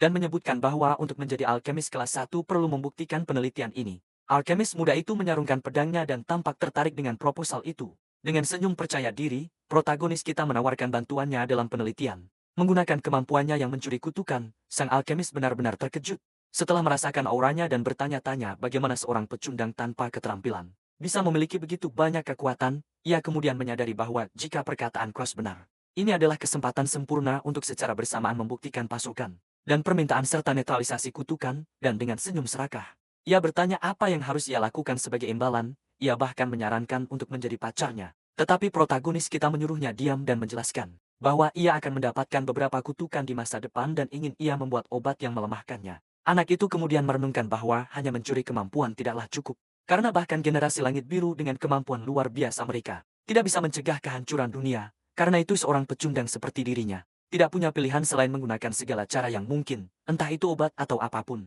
Untuk menjadi lebih kuat, sang alkemis terkejut karena ia mendengar motivasinya telah hancur. Karena terus-menerus dibandingkan dengan Charlotte. Tetapi sepertinya itu tidak benar.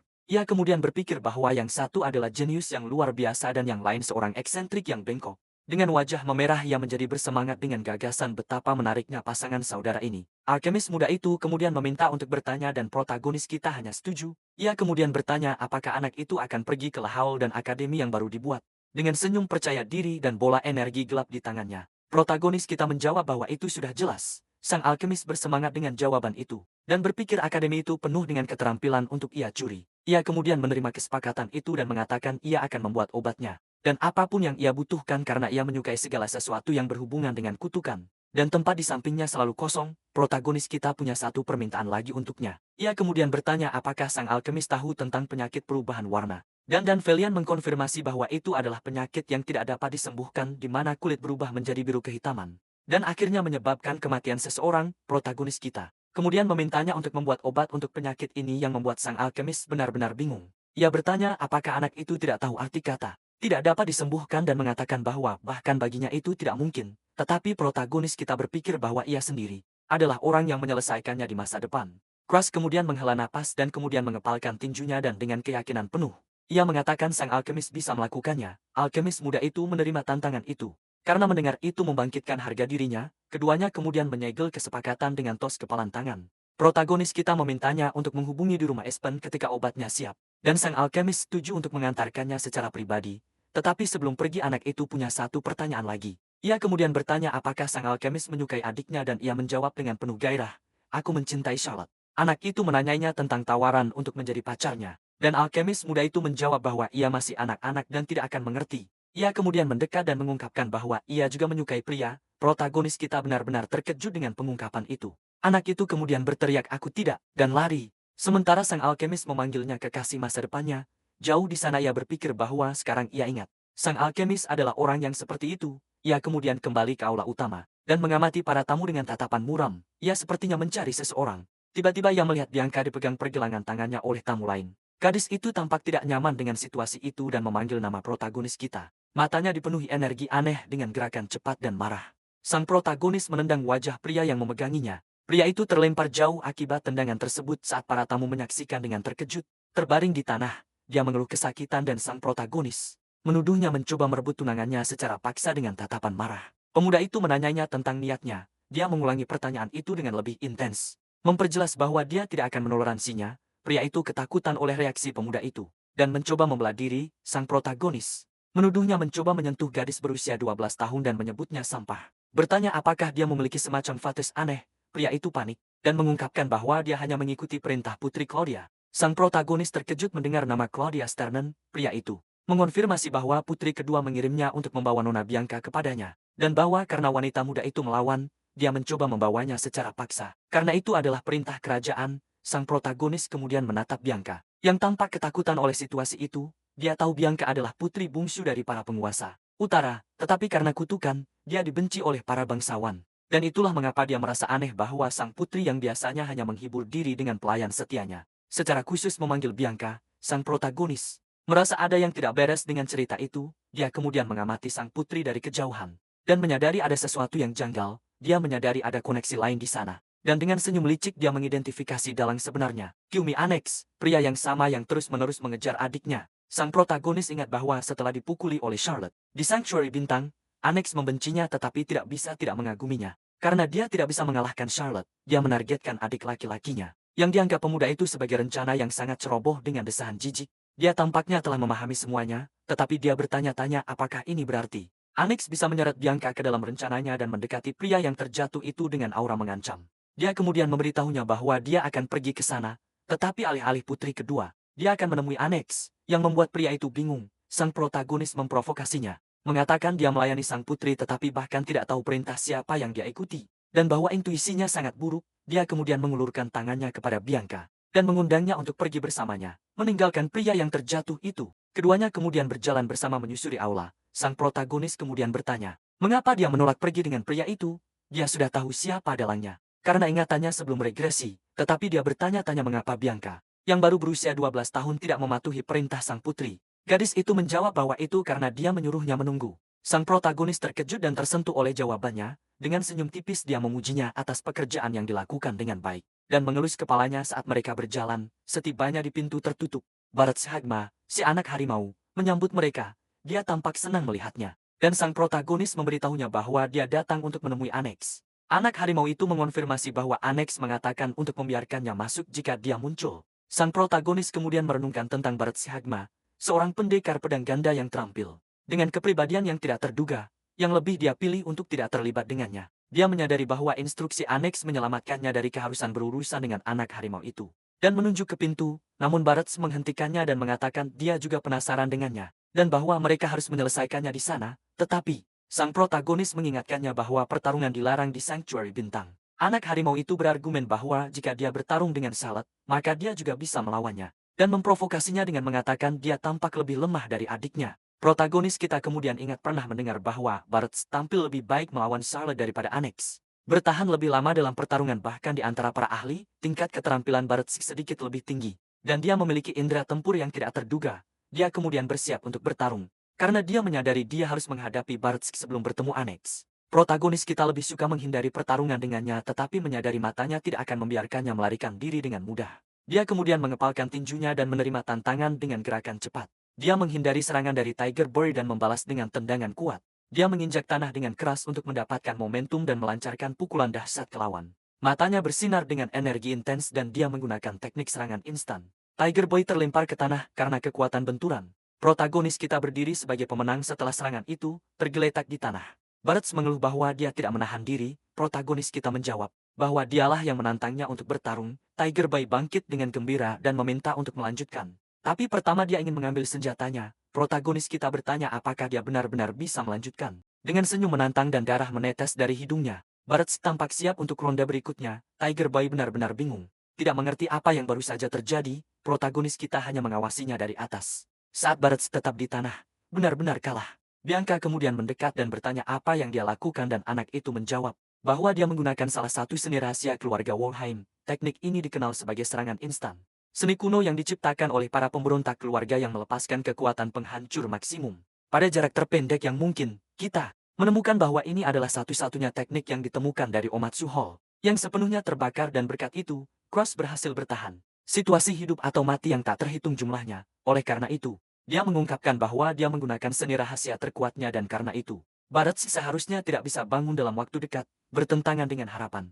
Tiger Boy tersenyum dan memanggilnya Tuan Cross sementara protagonis kita hanya menyuruh mereka masuk. Saat mereka membuka pintu, mereka berhadapan langsung dengan Annex Glazer, yang menunggu mereka dengan tatapan sangat sombong. Anak itu kemudian memanggil Barats Sementara protagonis kita dan Bianca menatapnya tanpa mengucapkan sepatah kata pun dengan seringai. Alex mengatakan dia terkejut dia berhasil mengalahkan rekannya. Protagonis kita hanya menjawab bertanya apakah bukan itu alasannya. Dia meninggalkan Tiger Bay menunggu di pintu, dia kemudian menunjuk ke Alex dan mengungkapkan bahwa dia tahu dia menggunakan putri kedua untuk memancingnya dan itulah mengapa dia datang menemuinya secara pribadi. Alex tertarik dan bertanya bagaimana dia mengetahui semua itu karena dia tampak sangat berbeda dari rumor yang dia dengar. Dan bertanya-tanya apakah gosip itu salah. Protagonis kita mengkonfirmasi bahwa rumor tentang dia sebagai pecundang itu benar tetapi memperingatkan bahwa jika Alex kalah darinya hari ini, ceritanya akan berbeda. Dengan senyum percaya diri, dia menambahkan bahwa rumor akan sedikit berubah karena dia akan mencuri semua kemampuannya. Protagonis kita mengkonfirmasi bahwa rumor tentang menjadi pecundang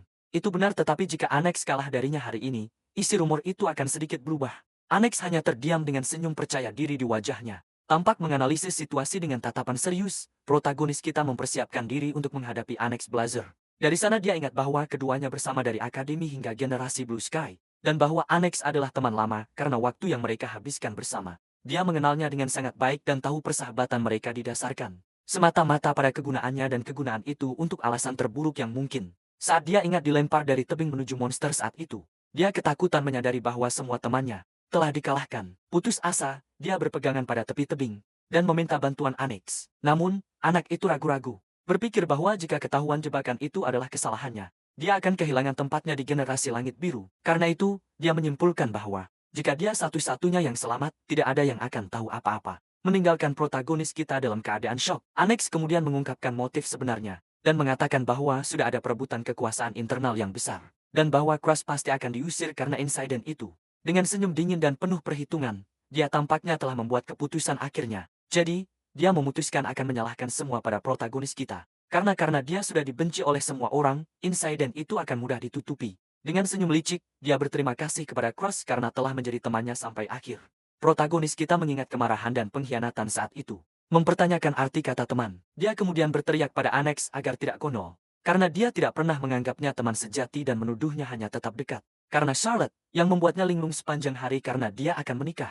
Dengan tatapan gelap, Alex mengungkapkan bahwa itulah tepatnya mengapa dia membencinya. Anak itu melanjutkan dengan mengatakan bahwa Crush sama sekali tidak memiliki kemampuan.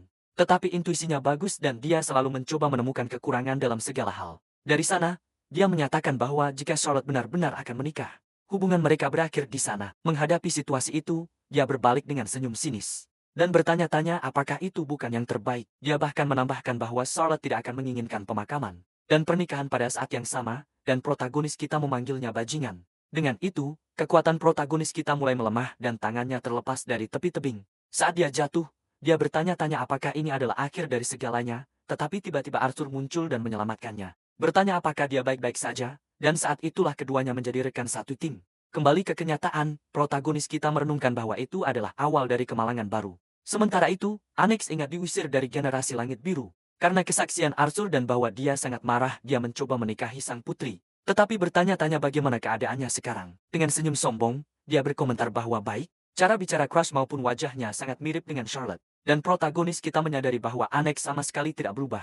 Crush kemudian berdiri di depan Bianca dan memberitahu Alex untuk tidak menyebut nama adiknya. Begitu saja dan kemudian bertanya apakah dia benar-benar berpikir mereka mirip. Segera setelah itu, dengan aura ungu memancar dari tubuhnya, protagonis kita menyerbu ke arah Alex, siap untuk bertarung. Protagonis kita mengkonfirmasi bahwa dia persis seperti adiknya dan bahwa dia memiliki kepribadian yang menerima setiap pertarungan yang datang. Alex hanya mengawasinya dengan senyum percaya diri, tidak tergoyahkan oleh serangan yang akan datang. Dengan tendangan kuat, protagonis kita mencoba memukul lawan, tetapi Alex memanggil akar kayu untuk bertahan dari pukulan itu tanpa kehilangan keseimbangan. Anak itu menggunakan akar itu sendiri sebagai penyangga dan dari sana dia melontarkan dirinya ke udara, bersiap untuk serangan udara baru dan melayangkan pukulan kuat yang mengenai tepat di wajah Alex. Protagonis kita tidak berhenti di situ dan memanfaatkan celah untuk melayangkan tendangan ke sisi lawan. Namun, dia terkejut dan akhirnya terlempar ke belakang oleh benturan itu. Ternyata tentakel kayu itu mencengkeramnya dan melemparkannya dengan paksa ke tanah. Meskipun demikian, anak itu berhasil mendarat dengan aman, bersiap untuk gerakan selanjutnya. Dengan tatapan kesal, protagonis kita berpikir bahwa pada akhirnya Alex adalah lawan yang sangat menyebalkan. Alex kemudian bertanya apakah hanya itu yang dia punya dan menyarankan dia menggunakan senjata, sambil mengaktifkan teknik rahasia keluarganya yang disebut Mokiten Taziki. Ini adalah teknik rahasia khusus yang memperkuat, dan dengan bebas memanipulasi tanaman dengan aura serta dapat melengkapi batasan teknik. dengan melipat gandakan tanaman dengan kemampuan pemulihan. Protagonis kita kemudian membungkuk dan mengambil sepotong kayu dari tanah sambil bertanya-tanya apakah Annex benar-benar menyuruhnya menggunakan senjata. Dengan senyum menantang, dia bangkit dan memperingatkan bahwa dalam kasus itu dia akan bertarung dengan kayu lawannya sendiri. Annex tertawa mengejek dan bertanya apakah dia benar-benar berpikir begitu. Dia kemudian mengirimkan seikat akar kayu ke arah protagonis kita dan menantangnya untuk memblokir serangan itu dengan dahan tersebut. Namun, anak laki-laki itu bergerak dengan kelincahan yang mengesankan, menghindari semua serangan dengan mudah. Dihadapkan dengan situasi itu, Annex benar-benar terkejut tidak percaya dia berhasil menghindar. Dia berpikir bahwa jika itu seorang jenius seperti Charlotte, itu akan menjadi satu hal, tetapi untuk seorang pecundang seperti Cross, dia bertanya-tanya apakah anak laki-laki itu telah membangkitkan mata pikiran. Dengan senyum percaya diri, protagonis kita mengatakan bahwa bagi Annex, dia seperti musuh alami. Dia terus memprovokasi dan mengungkapkan bahwa dia telah melihat kemampuannya berkali-kali sebelum regresi sehingga dia muak. Anak laki-laki itu kemudian melemparkannya ke wajahnya dan bertanya apakah dia memikirkan Charlotte lagi. Yang membuat Annex benar-benar marah, kehilangan kesabarannya. Dia mengatakan bahwa jika dia terus mendengarkan Cross dengan tenang, aura hijau yang kuat mulai memancar dari tubuhnya. Saat dia mempersiapkan serangan besar, protagonis kita merasakan bahaya dan melompat mundur, menjauh dari bebatuan yang terbentuk di sekelilingnya. Annex kemudian memperingatkan Cross untuk berhati-hati dengan ucapannya, dan memanggil bentuk kelima dari tekniknya, raksasa kayu surgawi, dengan senyum jahat. Dia menyuruh anak laki-laki itu untuk lebih berhati-hati lain kali, bersiap untuk memberikan pukulan terakhir. Tiba-tiba, seorang gadis muncul di pintu berteriak putus asa. Dia berteriak agar Annex tidak melakukannya, karena jika serangan itu mengenai Cross secara langsung, dia tidak akan selamat. Raksasa kayu surgawi kemudian mempersiapkan pukulan dahsyat ke arah protagonis kita. Sementara gadis itu memperingatkan bahwa ini akan memiliki konsekuensi yang tidak dapat diubah. Namun, protagonis kita tetap dengan mata tertutup, benar-benar tenang, dan beberapa daun jatuh di sekelilingnya. Pada saat itu, dia teringat salah satu buku dari perpustakaan rahasia Omatsuken, yang terbaik dari semua manual seni rahasia. Ternyata, master manual itu adalah seorang leluhur yang mengayunkan pedangnya sampai usia 80 tahun, seseorang tanpa bakat sama sekali, yang hanya mengulang gerakan umum. Buku yang ditulis di tahun-tahun terakhirnya hanya mencatat ayunan pedang, tetapi seni rahasia itu membutuhkan keadaan penyatuan antara objek dan diri yang tidak dapat dicapai dengan sedikit latihan. Namun, karena dia sering ditempatkan dalam situasi serupa, karena kutukan, dia mampu memahami seni rahasia leluhur itu. Dengan pemikiran itu, anak laki-laki itu menyatakan bahwa pedang menjadi dirinya, dan dia menjadi pedang, dan dahan di tangannya bersinar dengan aura biru yang intens. Dengan satu serangan, dia melepaskan ledakan energi yang kuat, yang memotong tinju raksasa itu menjadi dua. Serangan itu begitu kuat, sehingga raksasa kayu itu hancur total, dan anak laki-laki itu merenungkan bahwa itu adalah kebenaran yang sangat sederhana. Dan yang tersisa hanyalah sisa-sisa makhluk itu. Dihadapkan dengan pemandangan itu, gadis itu benar-benar terkejut dengan apa yang baru saja dia saksikan, dan bahkan Bianca tampak terkejut dengan kekuatan tunangannya. Perlahan Annex ternganga, tidak percaya dengan apa yang dilihat matanya. Di tengah debu, protagonis kita memanggilnya dengan suara yang sangat serius. Dengan tatapan serius, protagonis kita memperingatkannya untuk tidak pernah sombong lagi dan bertanya lagi apakah dia mengerti. Sepenuhnya kalah, Annex jatuh berlutut di tanah, tanpa ada lagi yang bisa dilakukan. Setelah serangan itu, raksasa kayu itu hancur berkeping-keping, dan protagonis kita benar-benar kelelahan. Terburu-buru sampai hampir tidak bisa berdiri dan bahkan suaranya tidak keluar. Tepat pada saat itu, Bianca mendekat untuk membantunya. Gadis itu lalu memeluknya dan berkata akan membantunya. Dan tak lama kemudian, Darling dan Filion juga muncul, berlari ke arah mereka. Protagonis kita mengerang kesakitan karena Bianca memeluknya terlalu erat. Alkemis muda itu memperingatkan bahwa dia akan menghabisi anak itu. Seperti itu dan meminta untuk menyerahkannya padanya. Dan protagonis kita setuju dalam benaknya. Jadi, Darling dan Filion mengangkatnya dengan mudah dan menggendongnya di bahunya. Kembali di aula utama, para tamu lain mulai bergosip, tidak percaya bahwa si pecundang mengalahkan Annex. Alkemis muda itu menyadari bahwa rumor sudah menyebar dengan cepat.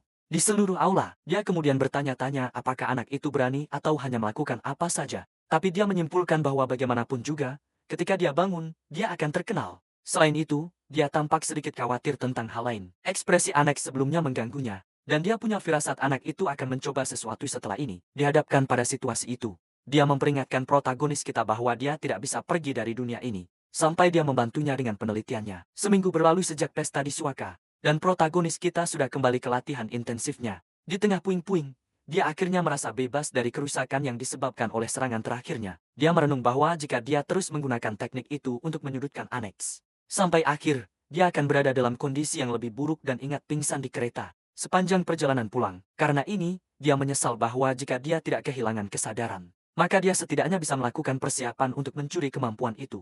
Dengan tatapan bertekad, dia berpikir bahwa dia telah mempertimbangkan dua cara untuk mencuri kemampuan itu.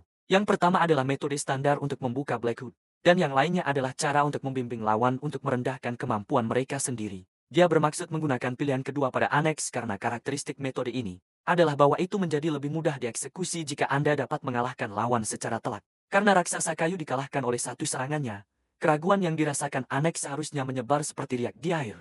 Dengan menderita kekalahan dari seorang pecundang yang dia remehkan, anak itu akan mulai meragukan nilai tekniknya sendiri, bahkan jika butuh waktu. Dia yakin bahwa kemampuan pemulihan Annex pada akhirnya akan menjadi miliknya. Karena ini, selama sisa tahun sampai akademi, dia ingin menghabiskan setiap hari berlatih untuk melampaui para jenius. Tapi sesuatu menginterupsinya. Ternyata Arioto muncul di pintu memanggil Tuan Muda Cross. Kepala pelayan itu kemudian memberitahunya bahwa Tuan Broken telah tiba di Azurpine Mansion, dan protagonis kita berpikir bahwa kakaknya juga sudah mencapai batasnya karena dia menolak pesannya 2 kali. Berbaring di sofa, anak itu berkata dia tidak bisa menundanya lagi, dan menyuruh kepala pelayan untuk membiarkannya masuk, dan pria tua itu setuju. Sambil menunggu, Bianca mendekat dan menawarinya segelas air, dan protagonis kita berterima kasih padanya dengan canggung. Gadis itu kemudian bertanya apa yang terjadi dan mengatakan dia berbau keringat. Membuat anak itu sedikit malu, dia kemudian bertanya-tanya, apakah itu karena limbah dikeluarkan saat menggunakan aura dan menutupi hidungnya. Berpikir indera penciumannya mungkin mati rasa karena bau erosi. Bianca bertanya apakah dia akan mandi sebelum bertemu Tuan Broken. Dan protagonis kita berkata tidak karena dia mungkin akan bergerak lagi nanti. Dihadapkan dengan jawaban itu,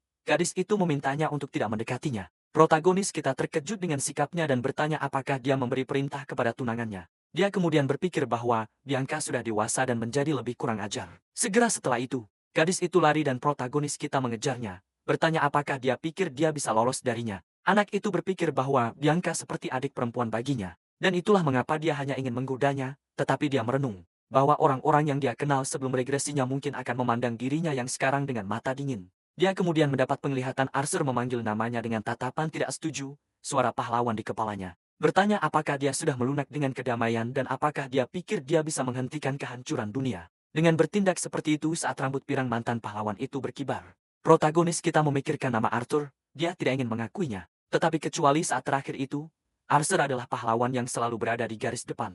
Tanpa lengah, kembali ke masa sekarang, suara Baroken menginterupsinya, menanyakan di mana Arthur dan apa yang dia lakukan sekarang sambil bermain dengan tunangannya. Dengan tatapan jijik murni, ini adalah Broken Warheim. Putra ketiga keluarga Warheim, protagonis kita menjawab, bahwa istirahat terkadang diperlukan, membuat kakaknya benar-benar terkejut. Broken ingat bahwa anak laki-laki itu dulu takut bahkan untuk melakukan kontak mata dan mempertanyakan mengapa dia menatap langsung padanya. Dan bertanya apakah rumor bahwa dia mengalahkan Annex itu benar, protagonis kita. Kemudian menanyanya tentang kunjungan mendadaknya karena dia seharusnya sibuk, tetapi Broken hanya menjawab. Bertanya apakah dia benar-benar sibuk, dari sana anak laki-laki itu menyebutkan Akademi Rehan. Dan bagaimana akademi itu memutuskan penerimaan berdasarkan ujian terlepas dari status sosial. Dengan senyum di wajahnya, protagonis kita berkata bahwa dalam kasus itu, kakaknya juga harus bersiap. Anak laki-laki itu benar-benar terkejut, dan bertanya-tanya apakah si tidak berguna itu memprovokasinya. Dia kemudian merenung, bahwa bahkan kekaisaran terkuat di dunia takut pada Walheim. Dan bahwa keluarganya berada di dimensi yang berbeda dengan dia sebagai keturunan langsung. Dengan seringai, dia memberitahu Crush untuk tidak sombong hanya karena dia mengalahkan Annex. Dan menyebut ide belajar sebagai lelucon, protagonis kita setuju. Mengatakan bahwa dari sudut pandang orang biasa, tidak dapat dihindari untuk khawatir masuk akademi. Dengan sikap ini, kakak laki-laki itu semakin kesal. Dia kemudian mengubah topik pembicaraan dan mengungkapkan bahwa alasan sebenarnya untuk kunjungannya adalah untuk menyampaikan perintah. Broken memberitahunya bahwa mereka akan pergi ke Gunung Gerlach untuk menghentikan erosi dunia yang terjadi di sana dan protagonis kita terkejut. Karena misi keluarganya hanya wajib dari usia 15 tahun, dengan senyum jahat. Kakak laki-laki itu memberitahunya untuk tidak khawatir karena dia akan menjadi walinya. Dan memprovokasinya dengan bertanya apakah pria yang mengalahkan Annex akan takut pada sesuatu di level ini. Protagonis kita segera menyadari bahwa kakaknya mencoba menguji kemampuannya dan mengendalikannya. Tetapi dia tetap menerima misi itu dan menyuruh mereka pergi. Dia berpikir bahwa bagaimanapun juga, dia lebih terbiasa dengan erosi dunia daripada kehidupan yang damai dan bahwa bahkan jika itu adalah jebakan, dia punya rencana untuk melarikan diri. Saat dia bersiap untuk pergi, Bianca bertanya kemana dia pergi. Dan protagonis kita memperingatkan bahwa dia akan pergi sebentar karena erosi dan menyuruhnya untuk tidak mengikutinya. Dengan ekspresi bingung dan senyum tipis, gadis itu hanya mempertanyakan perintahnya. Baroken kesal dengan campur tangan itu. Dan protagonis kita membalas bahwa mengirim anak berusia 13 tahun untuk menghentikan erosi dunia itu tidak masuk akal. Jadi anak laki-laki itu berdiri di depan Bianca. dan memanggilnya tunangannya, bertanya apakah seorang kakak laki-laki yang murah hati akan menganggap serius perkataan gadis berusia 12 tahun, tatapan menantangnya. Memperjelas bahwa dia tidak akan mundur, karena ini, kakak laki-laki itu menggertakkan giginya. Dalam kemarahan murni atas keberanian si tidak berguna itu, dia kemudian hanya mencemooh dan membalikkan punggungnya, meninggalkan tempat itu tanpa sepatah kata pun. Segera setelah itu anak laki-laki itu menepuk kepala Bianca, dan memberi selamat padanya atas pekerjaan yang dilakukan dengan baik. Tetapi gadis itu menjawab bahwa dia tidak melakukan apa-apa. Dia melanjutkan dengan nada bercanda dan berkata bahwa jika dia tidak sadar, tidak apa-apa. Wanita muda itu kemudian meletakkan tangannya di kepalanya, dan memintanya untuk tidak pingsan lagi. Dengan senyum, dia setuju dan mengucapkan selamat tinggal. Berangkat untuk misi sementara Bianca mengawasinya. Kita kemudian mendapatkan penjelasan singkat tentang erosi dunia. Sebuah fenomena di mana realitas diserbu dan terkikis oleh dimensi asing. Dalam beberapa kasus, bentuk kehidupan yang rusak seperti serangga raksasa muncul di lokasi tersebut. Sementara dalam kasus lain, medan itu sendiri mengalami mutasi, berubah menjadi sesuatu yang sama sekali berbeda. Jika erosi cukup parah, area tersebut dapat sepenuhnya berubah menjadi dimensi terpisah dan sekelompok satria berkomentar bahwa rawa telah muncul di Gunung Gerlep. Salah satu dari mereka berkata, dia mendengar erosi itu diklasifikasikan sebagai bintang 3 dan bertanya apakah unit pemurnian sudah bergerak. Dan yang lain menjawab bahwa mereka akan mulai segera setelah Lord dikalahkan. Dengan ini mereka menyimpulkan bahwa pasukan satria ahli tingkat menengah seharusnya bisa menanganinya tanpa masalah besar. Para satria melanjutkan dengan mengatakan bahwa Broken mungkin terlihat kasar, tetapi dia sudah berada di tingkat ahli tingkat lanjut, jadi mengalahkan Lord dari tanah yang terkikis seharusnya tidak sulit. Sudah di lokasi, Broken memanggil protagonis kita, yang merespons dengan cepat. Anak laki-laki itu kemudian mengungkapkan bahwa dia membawanya ke sana, agar dia bisa mendapatkan pengalaman langsung. Dengan senyum polos, protagonis kita setuju dan memanggilnya kakak, tetapi berpikir dalam hati, siapa dia sehingga berani berbicara tentang pengalaman. Dia kemudian merenungkan bahwa dia mengikuti kakaknya, meskipun kakaknya mencoba menekannya, untuk satu alasan dan alasan itu adalah untuk menguji metode sementara untuk menekan kemarahan racun darah ekstrem.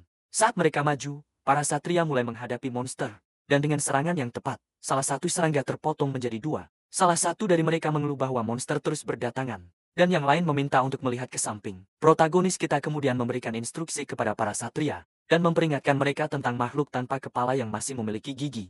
Mengatakan bahwa jika menggigit mereka, tubuhnya akan mengembang dan menyuruh mereka untuk memperkuat seluruh tubuh mereka dengan aura. Dan para satria segera patuh. Salah satu satria mendekati anak laki-laki itu dan memanggilnya Lord Crush, bertanya apakah dia pernah menghadapi erosi dunia sebelumnya. Protagonis kita hanya menjawab bahwa dia baru berusia 13 tahun dan akan aneh jika dia sudah menghadapi hal seperti ini. Dihadapkan dengan jawaban itu, Broken tertawa dan bertanya-tanya mengapa bocah tidak berguna itu bertingkah begitu percaya diri. Padahal mereka baru saja memasuki zona erosi. Dia kemudian teringat ketika dia pertama kali melangkah ke zona erosi pada usia 15 tahun dan harga dirinya hancur total. Anak laki-laki itu bertanya-tanya bagaimana si tidak berguna itu berani menceramahi para satria, dan berpikir bahwa itu bahkan tidak sebanding dengan pengalamannya. Dengan tatapan superioritas, protagonis kita menoleh ke para satria, dan memberitahu mereka untuk tidak membandingkannya dengan kakaknya. Dengan deklarasi protagonis kita, Broken menjadi sangat marah, menggertakkan giginya. Dia kemudian mencengkeram gagang pedangnya dengan erat dan mulai bertanya secara hipotetis.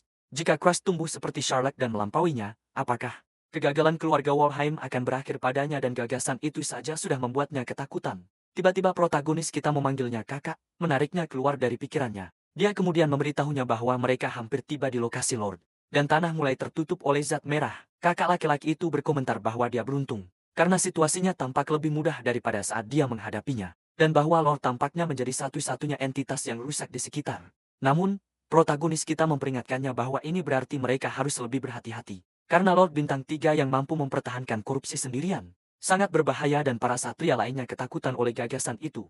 Broken berteriak kepada mereka agar tidak terintimidasi dan tidak membiarkan perkataan anak kecil menggoyahkan mereka. Dia menambahkan bahwa itu hanyalah monster Bintang 3 dan menyuruh mereka menyelesaikannya dengan cepat, agar mereka bisa pulang dan para satria segera patuh. Protagonis kita berpikir mereka akan baik-baik saja tanpanya, dan bahwa dia akan fokus pada tugasnya sendiri. Tiba-tiba matanya melebar dengan kesadaran yang tiba-tiba. Dia bisa melihat keberadaan erosi dunia dan berpikir bahwa sejak dia menguasai racun darah ekstrem, persepsinya menjadi jauh lebih tajam dari sebelumnya. Regresi. Dengan pemikiran itu, dia mengambil sebagian zat merah dari tanah dan menelannya. Tiba-tiba matanya berubah menjadi merah sepenuhnya, dan dia tampak merasakan sakit yang hebat. Dia kemudian mulai memuntahkan sejumlah besar zat itu, membuat yang lain khawatir.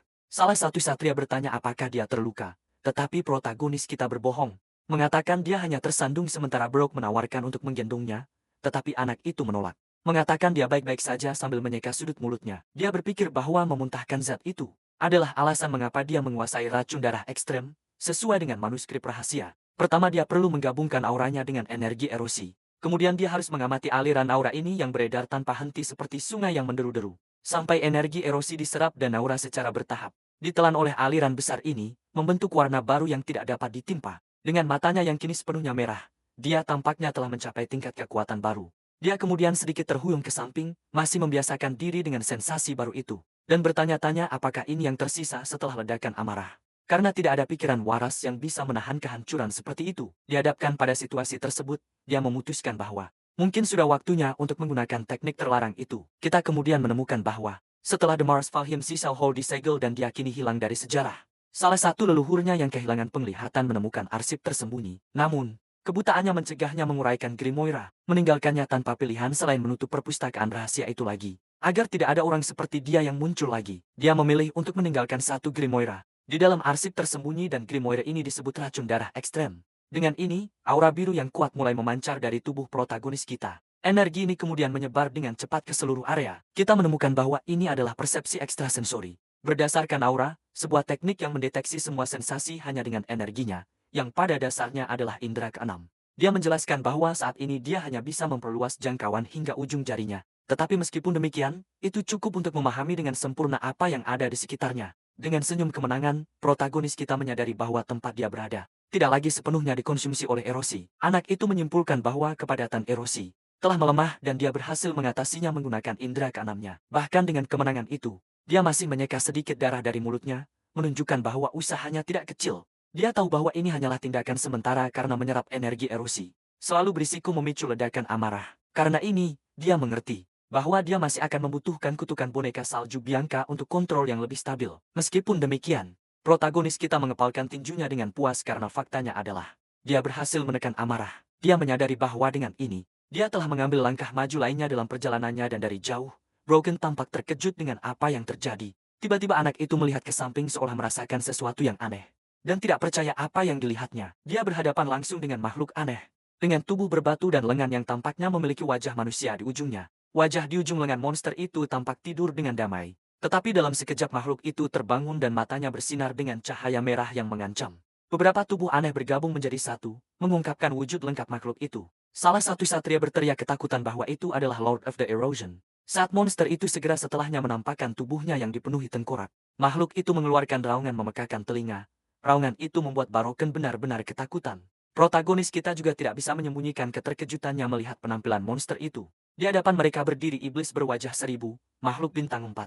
Dan Baroken berteriak agar semua unit bersiap untuk bertempur. Para satria menghunus pedang mereka. Dan Baroken juga bersiap untuk bertempur saat pedangnya mulai bersinar dengan aura biru. Energi biru menguat pada bilah senjatanya dan dalam sekejap, energi biru berubah menjadi api yang membara. Dengan ini dia mengaktifkan kemampuan spesialnya yang disebut Ignis. Dan tubuhnya benar-benar dilalap api. Salah satu satria berkomentar bahwa Ignis Lord Baroken sangat memukau dan kekuatan penghancurnya gila, membakar semua yang disentuhnya. Protagonis kita mengamati pemandangan itu, dan mengingat nama kemampuan itu, dia ingat bahwa itu adalah teknik yang sama, yang membakar lengannya di masa lalu, sementara Baroken berteriak bertanya, apakah dia memahami perbedaan dan kekuatan di antara mereka. Mengamati saudaranya sekarang, protagonis kita memikirkan namanya, dan mengingat bahwa sebelum regresi, saudaranya benar-benar tidak seimbang. Protagonis kita kemudian bertanya-tanya bagaimana saudaranya sekarang, dengan senyum jahat. Protagonis kita berharap dia tidak berubah sama sekali. Tiba-tiba salah satu satria terkena kutukan, dan wajahnya mulai terhapus sementara yang lain berteriak kesakitan.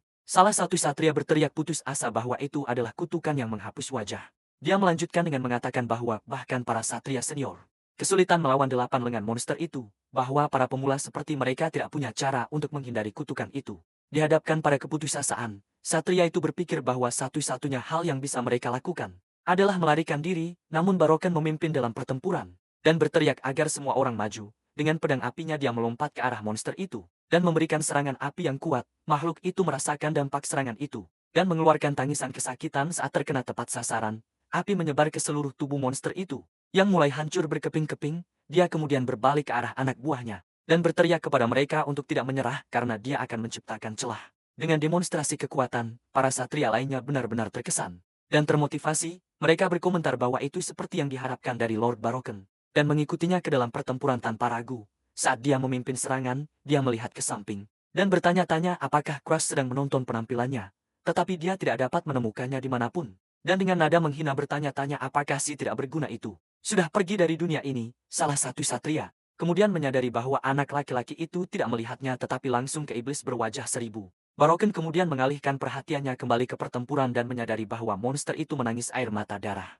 Tengkorak di tubuh makhluk itu juga mulai mengeluarkan cairan gelap yang sama. Dihadapkan pada pemandangan aneh itu, anak laki-laki itu berpikir bahwa ini buruk, dan bahwa segalanya menjadi sangat berbahaya dengan cepat. Monster itu kemudian meluncurkan serangkaian tentakel hitam ke arah para satria. Baroken terkejut oleh tekanan luar biasa yang memancar dari makhluk itu. Dia kemudian menyadari dia perlu menghabisi iblis berwajah seribu itu sekarang sebelum lebih banyak anomali terjadi. Dengan pemikiran itu, dia berteriak agar semua satria memfokuskan serangan mereka pada monster itu. Dia kemudian memberikan serangan api yang kuat tetapi yang mengejutkannya serangan itu tidak berpengaruh.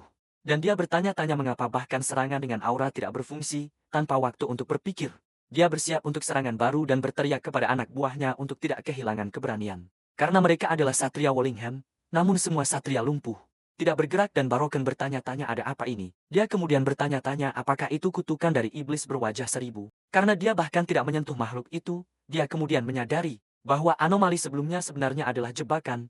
Dengan ini dia akhirnya mengerti bahwa dia telah ditipu selama ini dan iblis berwajah seribu menatapnya. Dengan tatapan mengancam, tiba-tiba adegan berubah dan hujan deras mulai turun. Di tengah guntur dan kilat di tengah badai, protagonis kita mengingat adegan dari masa lalu di mana dia benar-benar putus asa. Tergeletak di tanah, dia berpikir dia akan pergi dari dunia ini. Dan bahwa dengan kecepatan ini dia pasti akan ditangkap oleh monster itu. Makhluk itu mendekat dengan cakar tajamnya siap untuk menyerang. Anak itu bertanya-tanya mengapa ini terjadi padanya. Dia tidak bisa percaya. Dia akan pergi dari dunia ini seperti itu. Dalam benaknya, suara wanita memanggilnya idiot dan bertanya, apakah ini adalah akhir dari yang terkuat di Walheim? Suara itu melanjutkan, mengatakan bahwa adik perempuannya melampauinya dan setelah menggertak dia kehilangan seluruh ordo satria. Dan mencoba menyelamatkan dirinya hanya dengan melarikan diri. Suara itu kemudian memanggilnya kegagalan yang menyedihkan. Yang pantas pergi dari dunia ini saat monster itu bersiap untuk serangan terakhir. Makhluk itu kemudian memberikan pukulan kuat dan anak itu menjerit panik. Saat dia mencoba melindungi dirinya, namun dia terkena serangan dahsyat itu secara telak. Namun pada detik terakhir protagonis kita muncul dan menyelamatkannya. Menggendong saudaranya di punggungnya di tengah badai, tergeletak di tanah. Broken akhirnya sadar kembali dan dengan penglihatan kabur. Dia mencoba memahami siapa yang menyelamatkannya. Di depannya Crush muncul dengan senyuman.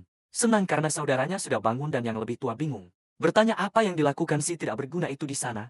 Protagonis kita menjelaskan bahwa dia selamat. Dan sedang menonton pertarungan dari kejauhan sepanjang waktu. Dia melanjutkan. Mengatakan dia melihat ketika Biruken ditelan oleh Rawa dan itulah mengapa dia menariknya keluar dan melarikan diri. Sementara kakak laki-lakinya hanya menjawab bahwa dia baik-baik saja sekarang. Dan bisa berjalan sendiri. Crush kemudian menanyainya. Bertanya bagaimana dia berniat berjalan. Dengan tubuh yang bahkan tidak bisa menggunakan auranya, dengan senyum provokatif dia mendekat. Dan bertanya apakah saudaranya yakin dia tidak membutuhkan bantuannya. Menghadapi provokasi itu, Broken menggertakkan giginya. Benar-benar terhina oleh situasi itu, dia kemudian menepis tangan protagonis kita. Dan berteriak bahwa dia tidak membutuhkan bantuan dari seorang idiot seperti dia. Segera setelah itu, anak itu ketakutan. Saat dia menyadari bahaya yang mereka hadapi, dengan putus asa, dia bertanya apakah iblis berwajah seribu masih ada dan seberapa jauh mereka dari medan perang. Tetapi protagonis kita menjawab bahwa dia tidak tahu. Crush kemudian menjelaskan bahwa karena mereka telah berjalan jauh dan masih belum berhasil keluar dari tempat itu, kemungkinan besar itu berarti erosi dunia telah menyegel dirinya sendiri. Broken benar-benar ketakutan saat dia mengerti mereka tidak bisa keluar. Kecuali mereka mengalahkan makhluk itu, dia kemudian mengutuk situasi itu dengan frustrasi murni. Dan protagonis kita memanggilnya kakak mencoba menenangkannya. Anak itu kemudian mengungkapkan bahwa sebenarnya ada seni rahasia penyelesaian yang diajarkan Charlotte kepadanya. Dia menjelaskan bahwa alasan dia bisa melawan Annex di tempat perlindungan bintang adalah karena teknik yang sama ini dan saudaranya. Terkejut mendengar bahwa Charlotte memiliki seni rahasia, kita kemudian melihat sekilas masa lalu dan bertanya-tanya apakah Baroken memiliki perasaan khusus untuk saudara kandung itu, yang merupakan anak dari ibu yang sama dengan Charlotte. Kembali ke masa kini, kakak laki-laki itu bertanya apakah dengan teknik ini mereka benar-benar akan bisa mengalahkan iblis berwajah seribu. Dan protagonis kita mengkonfirmasi bahwa mereka akan bisa. Anak itu kemudian menjelaskan bahwa alih-alih menghindar dan akhirnya meninggalkan dunia ini di dalam erosi, setidaknya patut dicoba untuk melawan. Dengan ini, dia mengulurkan tangan untuk membantu saudaranya berdiri dan mengatakan dia mengerti jika saudaranya tidak mempercayainya. Protagonis kita kemudian memainkan kartu trufnya dan bertanya apakah saudaranya setidaknya mempercayai kekuatan adiknya, yang membuat Broken benar-benar terdiam. Dia kemudian bersandar pada pedangnya untuk berdiri dan setuju. Karena bagaimanapun juga, Charlotte adalah seorang jenius. Namun, anak itu memperingatkan bahwa jika rencana itu gagal, mereka berdua akan tamat. Dan aura gelap mulai terpancar dari mereka. Dengan senyum percaya diri, protagonis kita meyakinkan bahwa rencana itu tidak akan gagal. Tiba-tiba, suara bergema di seluruh hutan, menandakan ada sesuatu yang mendekat. Kedua bersaudara itu bersembunyi di balik semak-semak, dan protagonis kita memperingatkan bahwa iblis seribu wajah sedang mendekat. Dia kemudian bertanya apakah Ignis saudaranya sudah siap, dan Broken mengkonfirmasi dengan api di tangannya. Dengan semua yang sudah disiapkan, protagonis kita mengatakan mereka harus memulai operasi. Dia kemudian melangkah maju, bersiap untuk memulai serangan. Dengan ini, protagonis kita bersiap untuk bertempur, dan tubuhnya sepenuhnya diselimuti aura biru. Dia kemudian menutup matanya dan berkonsentrasi penuh pada teknik tersebut. Dihadapkan dengan pemandangan itu, Broken benar-benar terkejut dengan apa yang dilihatnya dan bertanya-tanya bagaimana si tak berguna itu bisa memiliki fokus yang begitu luar biasa. Saat aura biru menyelimuti pedang protagonis kita, matanya bersinar dengan energi yang terpancar dari anak itu dan dia berpikir, dia belum pernah melihat aura semurni itu sepanjang hidupnya. Kakak laki-laki itu teringat ketika Cross meminta untuk menggabungkan Ignis dengan teknik rahasia Charlotte, dan mengakui dia skeptis, tetapi sekarang, dia bertanya-tanya bagaimana adiknya berhasil menguasai aura yang tidak pernah dia capai sendiri. Tiba-tiba protagonis kita memanggilnya, menariknya keluar dari lamunannya. Anak itu kemudian meminta Broken untuk memberinya Ignis dan meskipun ragu, kakak laki-laki itu setuju, dan memanggil api di tangannya. Kemudian api itu berpindah ke pedang protagonis kita, dan dengan kekuatan yang luar biasa, anak itu bersiap untuk menyerang. Kakak laki-lakinya hanya menyaksikan pemandangan itu, tidak bisa mengucapkan sepatah kata pun. Protagonis kita kemudian bertanya apakah ada yang salah dan mengungkapkan bahwa sepertinya akan ada waktu untuk melaksanakan rencana dan itulah mengapa Broken tidak perlu mengulur waktu untuknya. Yang membuat saudaranya benar-benar terpana. Dia kemudian menyadari bahwa api di pedang Cross menyala jauh lebih intens daripada miliknya sendiri dan menyimpulkan bahwa dengan kekuatan itu, pedang protagonis kita pasti akan mampu mengalahkan iblis seribu wajah. Broken teringat bagaimana dia kehilangan anak buahnya dalam sekejap mata. Dan satu-satunya hal yang bisa dia lakukan adalah melarikan diri untuk menyelamatkan dirinya sendiri. Dia kemudian berpikir bahwa jika protagonis kita berhasil mengalahkan iblis seribu wajah, dia akan menjadi kegagalan sejati dalam cerita ini. Dengan keraguan ini di benaknya, dia bertanya-tanya apakah dia benar-benar lebih lemah daripada si tak berguna itu. Saat protagonis kita melancarkan pukulan dahsyat ke makhluk itu, dengan satu serangan, pedang berapi itu membelah monster itu menjadi dua. Kakak laki-laki itu benar-benar terkejut dengan pemandangan itu.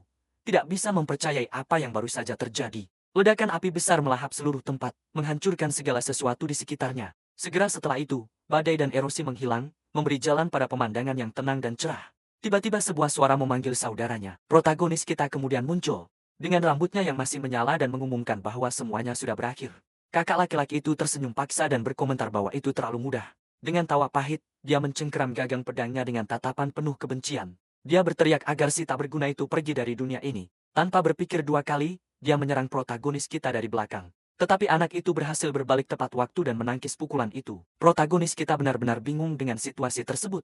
Broken kemudian bertanya-tanya mengapa dia tidak bisa menggunakan Ignis dan protagonis kita berterima kasih padanya. Saat aura ungu memancar dari pedangnya dengan senyum sinis, protagonis kita berterima kasih kepada saudaranya karena persis sama seperti sebelumnya. Segera setelah itu sebuah jendela muncul menunjukkan kondisi untuk membuka kunci Broken. Kondisi pertama adalah secara sukarela mempercayakan sebagian Ignis kepada target. Yang kedua adalah mengakui bahwa target menggunakan Ignis lebih baik darinya dan yang terakhir adalah kehancuran total harga dirinya. Dengan ini protagonis kita memukul perut saudaranya dan mengungkapkan bahwa saat dia menggunakan serangan itu, Mes menjadi miliknya. Saat sisa-sisa iblis berwajah seribu masih terbakar, jeritan rasa sakit bergema di seluruh tempat. Broken tergeletak di tanah sepenuhnya kalah sementara Crash hanya menatapnya, memanggil namanya sambil memegang apa yang tampak seperti inti monster itu. Protagonis kita mengatakan bahwa pada awalnya dia sangat berharap bisa akur dengan saudaranya. Dan yang lainnya, kita kemudian melihat sekilas masa lalu di mana seorang Crash muda terlihat sedih di tanah. Saat itu Broken muda hanya menyuruhnya untuk berhenti main-main. Dan dengan ini protagonis kita mengungkapkan bahwa keinginannya tidak pernah terwujud. Kembali ke masa kini, anak itu menekan pedang ke saudaranya dan mengatakan bahwa semua ini karena permusuhannya. Dia mengakui bahwa dia masih memiliki sedikit harapan bahwa kali ini Broken akan mengenalinya sebagai saudara, tetapi untungnya pilihan itu tidak pernah ada baginya. Saat kakak laki-laki itu kesakitan, protagonis kita hanya bertanya apakah itu sakit. Dia kemudian ingat ketika Broken membakar lengan dan wajahnya, dan mengatakan bahwa dia merasakan sakit yang sama dengan tendangan. Protagonis kita membuat saudaranya terbang. Dan begitu anak itu hanya melihat tubuh saudaranya yang jatuh tanpa menunjukkan emosi apapun. Protagonis kita tertawa pahit melihat situasi itu. Dia kemudian melihat ke langit dan secara ironis berkomentar bahwa cuacanya bagus. Sementara itu di kediaman utama Wolhai, berita bahwa Ordo Malam dimusnahkan menyebar seperti api. Seseorang menjelaskan bahwa erosi ditingkatkan menjadi bintang 5. Dan bahwa itu adalah level yang membutuhkan ahli elit untuk menanganinya di tengah pemakaman. Para tamu berkomentar bahwa jika bukan karena pengorbanan Broken, Cross pasti tidak akan selamat tanpa cedera. Menghadapi situasi itu, kepala pelayan pribadi Broken meledak dalam kemarahan. Dan bertanya-tanya bagaimana si gagal itu adalah satu-satunya yang selamat. Kepala pelayan rumah Wolheim bagaimanapun menyuruhnya untuk menjaga ucapannya. Dan mengingatkannya bahwa ini adalah saudara yang dilindungi Lord Broken dengan nyawanya sendiri. Dia menambahkan agar kepergian terhormat Broken tidak sia-sia. Saat protagonis kita berjalan menjauh dari tempat itu dalam diam jauh. Dia berpikir bahwa karena semua orang percaya kesaksiannya, dia mungkin tidak perlu khawatir lagi tentang itu. Anak itu kemudian merenungkan bahwa berkat saudaranya dia mencapai hasil yang substansial dalam ekspedisi itu.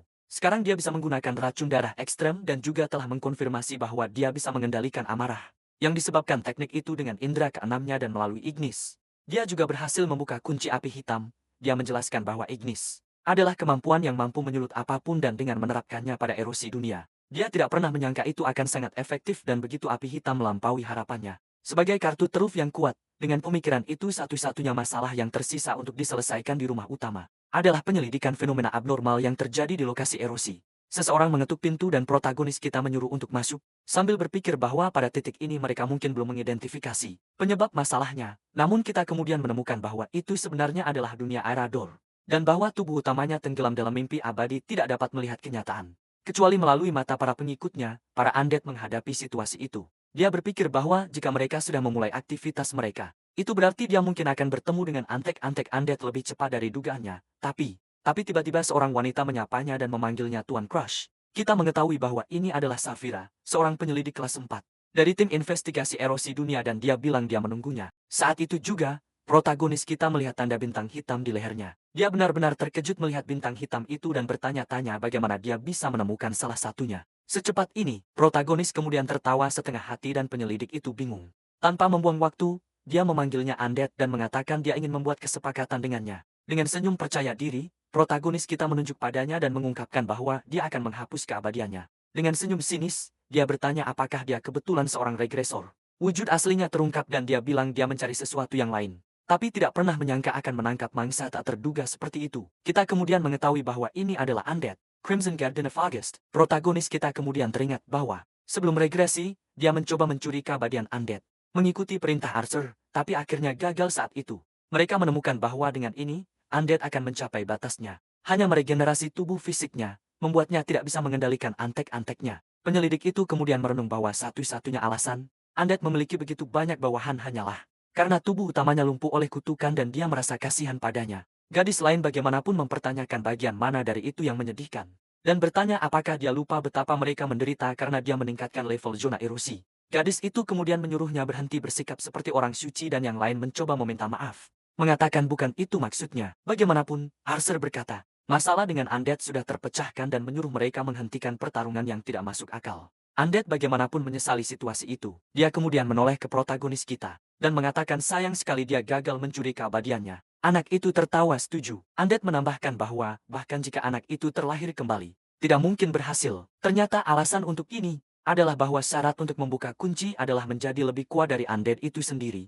Tugas yang praktis mustahil. Kembali ke kenyataan, protagonis kita bertanya, apa sebenarnya yang membuatnya berpikir dia adalah seorang regresor? Penyelidik itu kemudian menjelaskan bahwa saat seorang anak kecil mengajukan kesepakatan yang begitu berani, dia tahu itu tidak mungkin kecuali dia adalah salah satunya. Dengan ini, dia menuduhnya hanya seorang regresor yang terjebak dalam roda waktu dan itulah mengapa dia tidak bisa mengalahkan keberadaan yang melampaui waktu itu sendiri, menyuruhnya berhenti berbohong. Protagonis kita bagaimanapun menyatakan bahwa itu bukan kebohongan. Saat sebuah ungu atau tangan dengan mulut terbentuk di depannya, segera setelah itu dia meluncurkan kemampuannya ke arah penyelidik. Wanita itu terkejut menyadari bahwa teknik itu bahkan bisa mencuri keabadian. Dan mengenali kemampuan itu sebagai Blackhood, dihadapkan dengan situasi ini. Penyelidik itu mengepalkan tinjunya, seolah membuat keputusan. Kita kemudian mengetahui bahwa dia terus meningkatkan level erosi dunia, hanya untuk menemukan seseorang yang mampu mengakhiri hidupnya. Dengan tatapan kagum, dia menyadari bahwa orang yang bisa mencuri kutukan keabadian akhirnya muncul dan dia bertanya apa syarat kesepakatannya.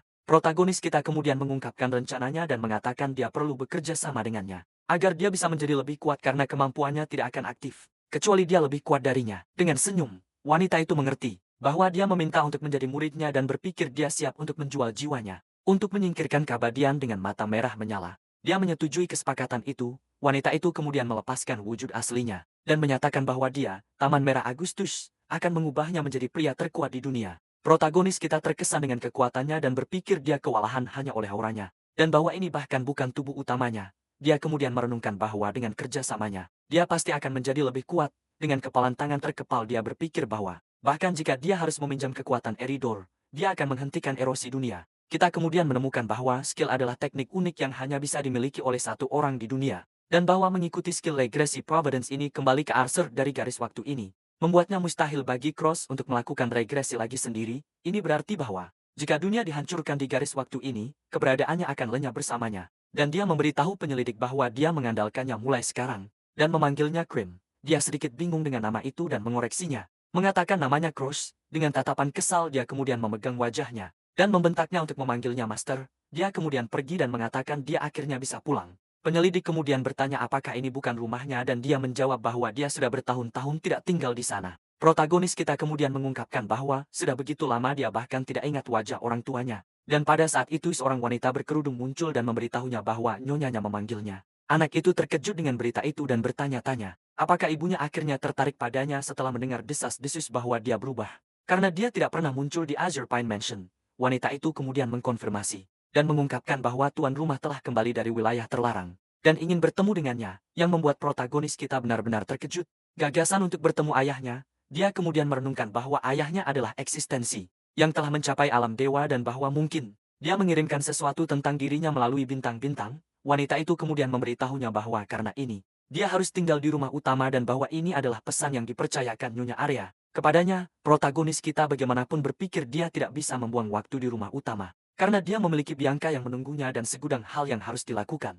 Dan dengan itu dia menyadari instruksi untuk menghabiskan malam di sana bukanlah perintah dari ayahnya. Dihadapkan pada situasi itu, dia mengumumkan bahwa dia akan pergi dan hanya akan kembali ketika ayahnya benar-benar memanggilnya, membuat penyelidik dan wanita berkerudung itu terkejut.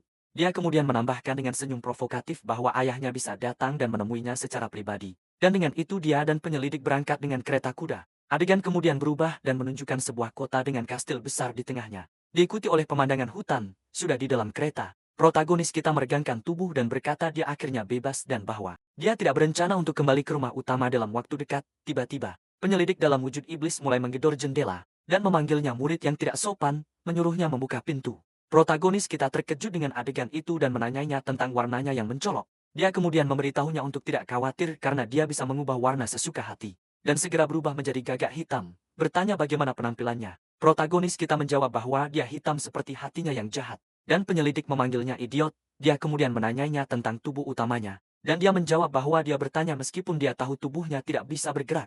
Dan memanggilnya regresor yang tidak menyenangkan. Protagonis kita berpikir bahwa meskipun Arthur adalah regresor sejati, dia hanyalah regresor yang tidak sempurna, yang meminjam kemampuannya, tetapi tidak perlu menjelaskan ini kepada Cream.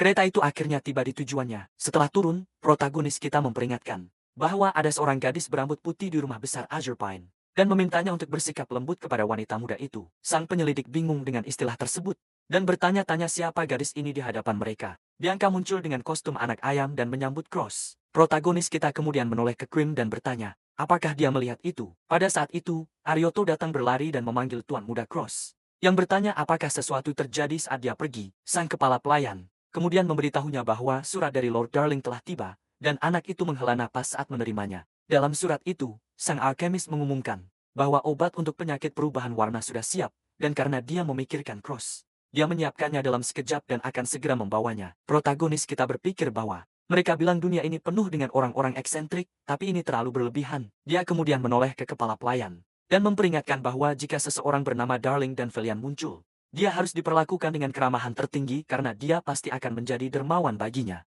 Dan lelaki tua itu setuju. Tiba-tiba, kepala pelayan itu teringat sesuatu dan mengatakan bahwa Lady Bianca telah mengkhawatirkannya sepanjang waktu.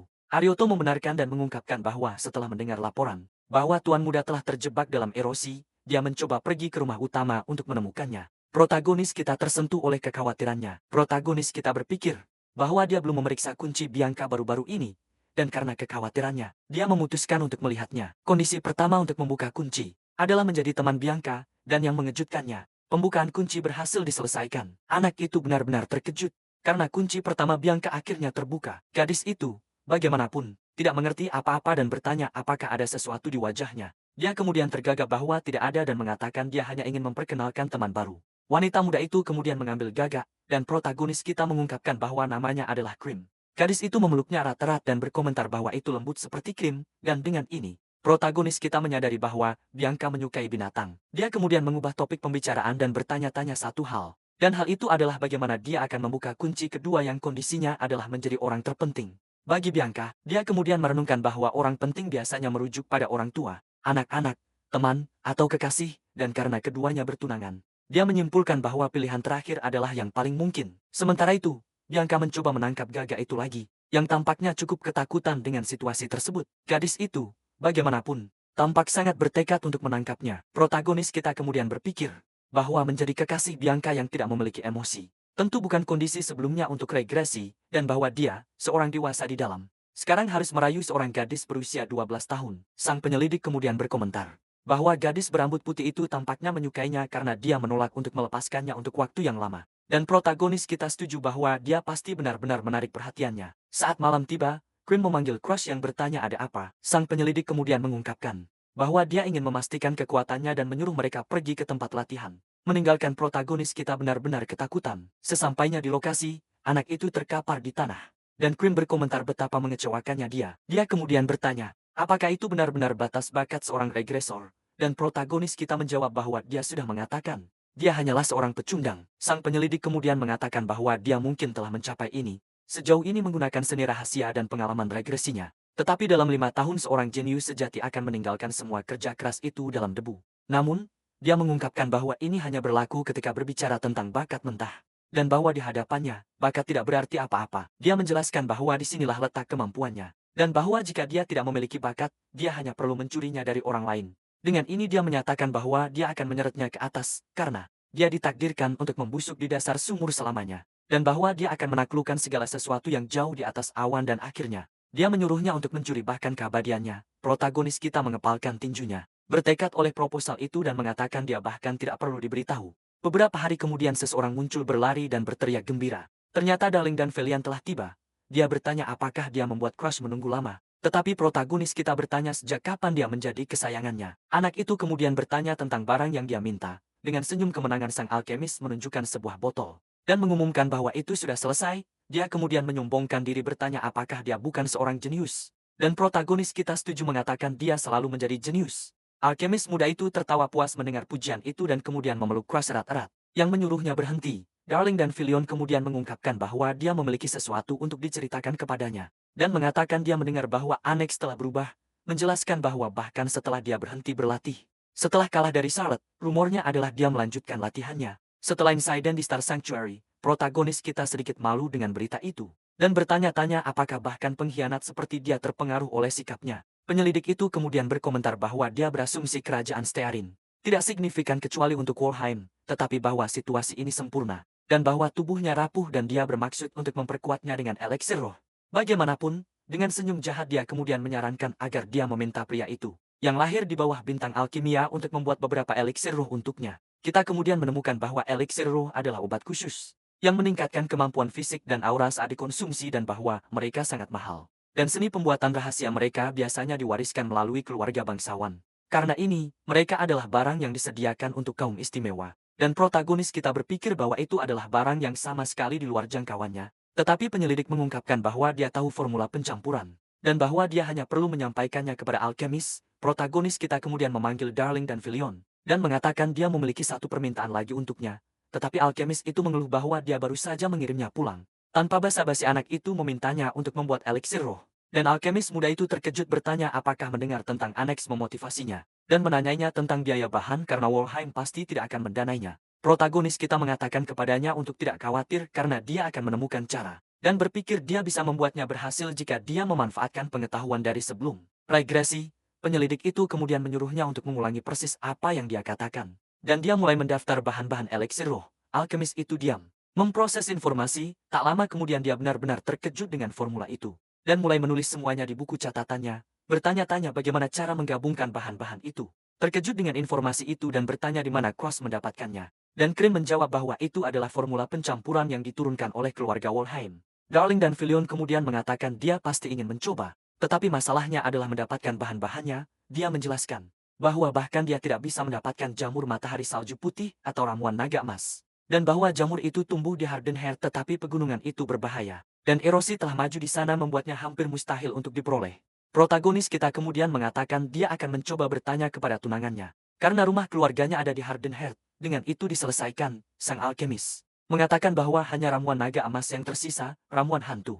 Dikatakan hanya tumbuh di dekat sarang naga emas jauh di dalam kekaisaran. Dan bahwa mereka bisa membelinya dari pedagang pasar gelap tetapi mereka akan mendapat masalah jika kekaisaran mengetahuinya. Penyelidik kemudian menyarankan agar dia berpartisipasi dalam turnamen remaja. Seni bela diri yang diadakan di Kekaisaran Elgrand untuk petarung berusia 15 tahun atau kurang. Dan bahwa dia hanya perlu mendapatkan juara pertama karena hadiahnya adalah ramuan naga emas. Protagonis kita bagaimanapun mengatakan bahwa jika tidak ada pilihan lain, mereka tidak punya pilihan selain mencari pedagang pasar gelap. Tetapi Darling dan Filion mengungkapkan bahwa untuk anak laki-laki seperti dia akan mengajar cara lain. Protagonis kita mengusap wajahnya dan mengingatkan alkemis itu bahwa dia adalah seorang Wolheim dan menjelaskan bahwa kekaisaran mungkin memiliki alasan politik terhadap akademi. Dan jadi jika dia berpartisipasi dalam turnamen seperti itu, segalanya akan menjadi sangat rumit. Dengan senyum yakin, alkemis muda itu mengatakan bahwa tentu saja, seorang jenius seperti dia punya rencana untuk itu dan kemudian, dia menawarkan botol merah muda dan menyuruh anak itu meminumnya. Anak itu benar-benar bingung dengan situasi itu,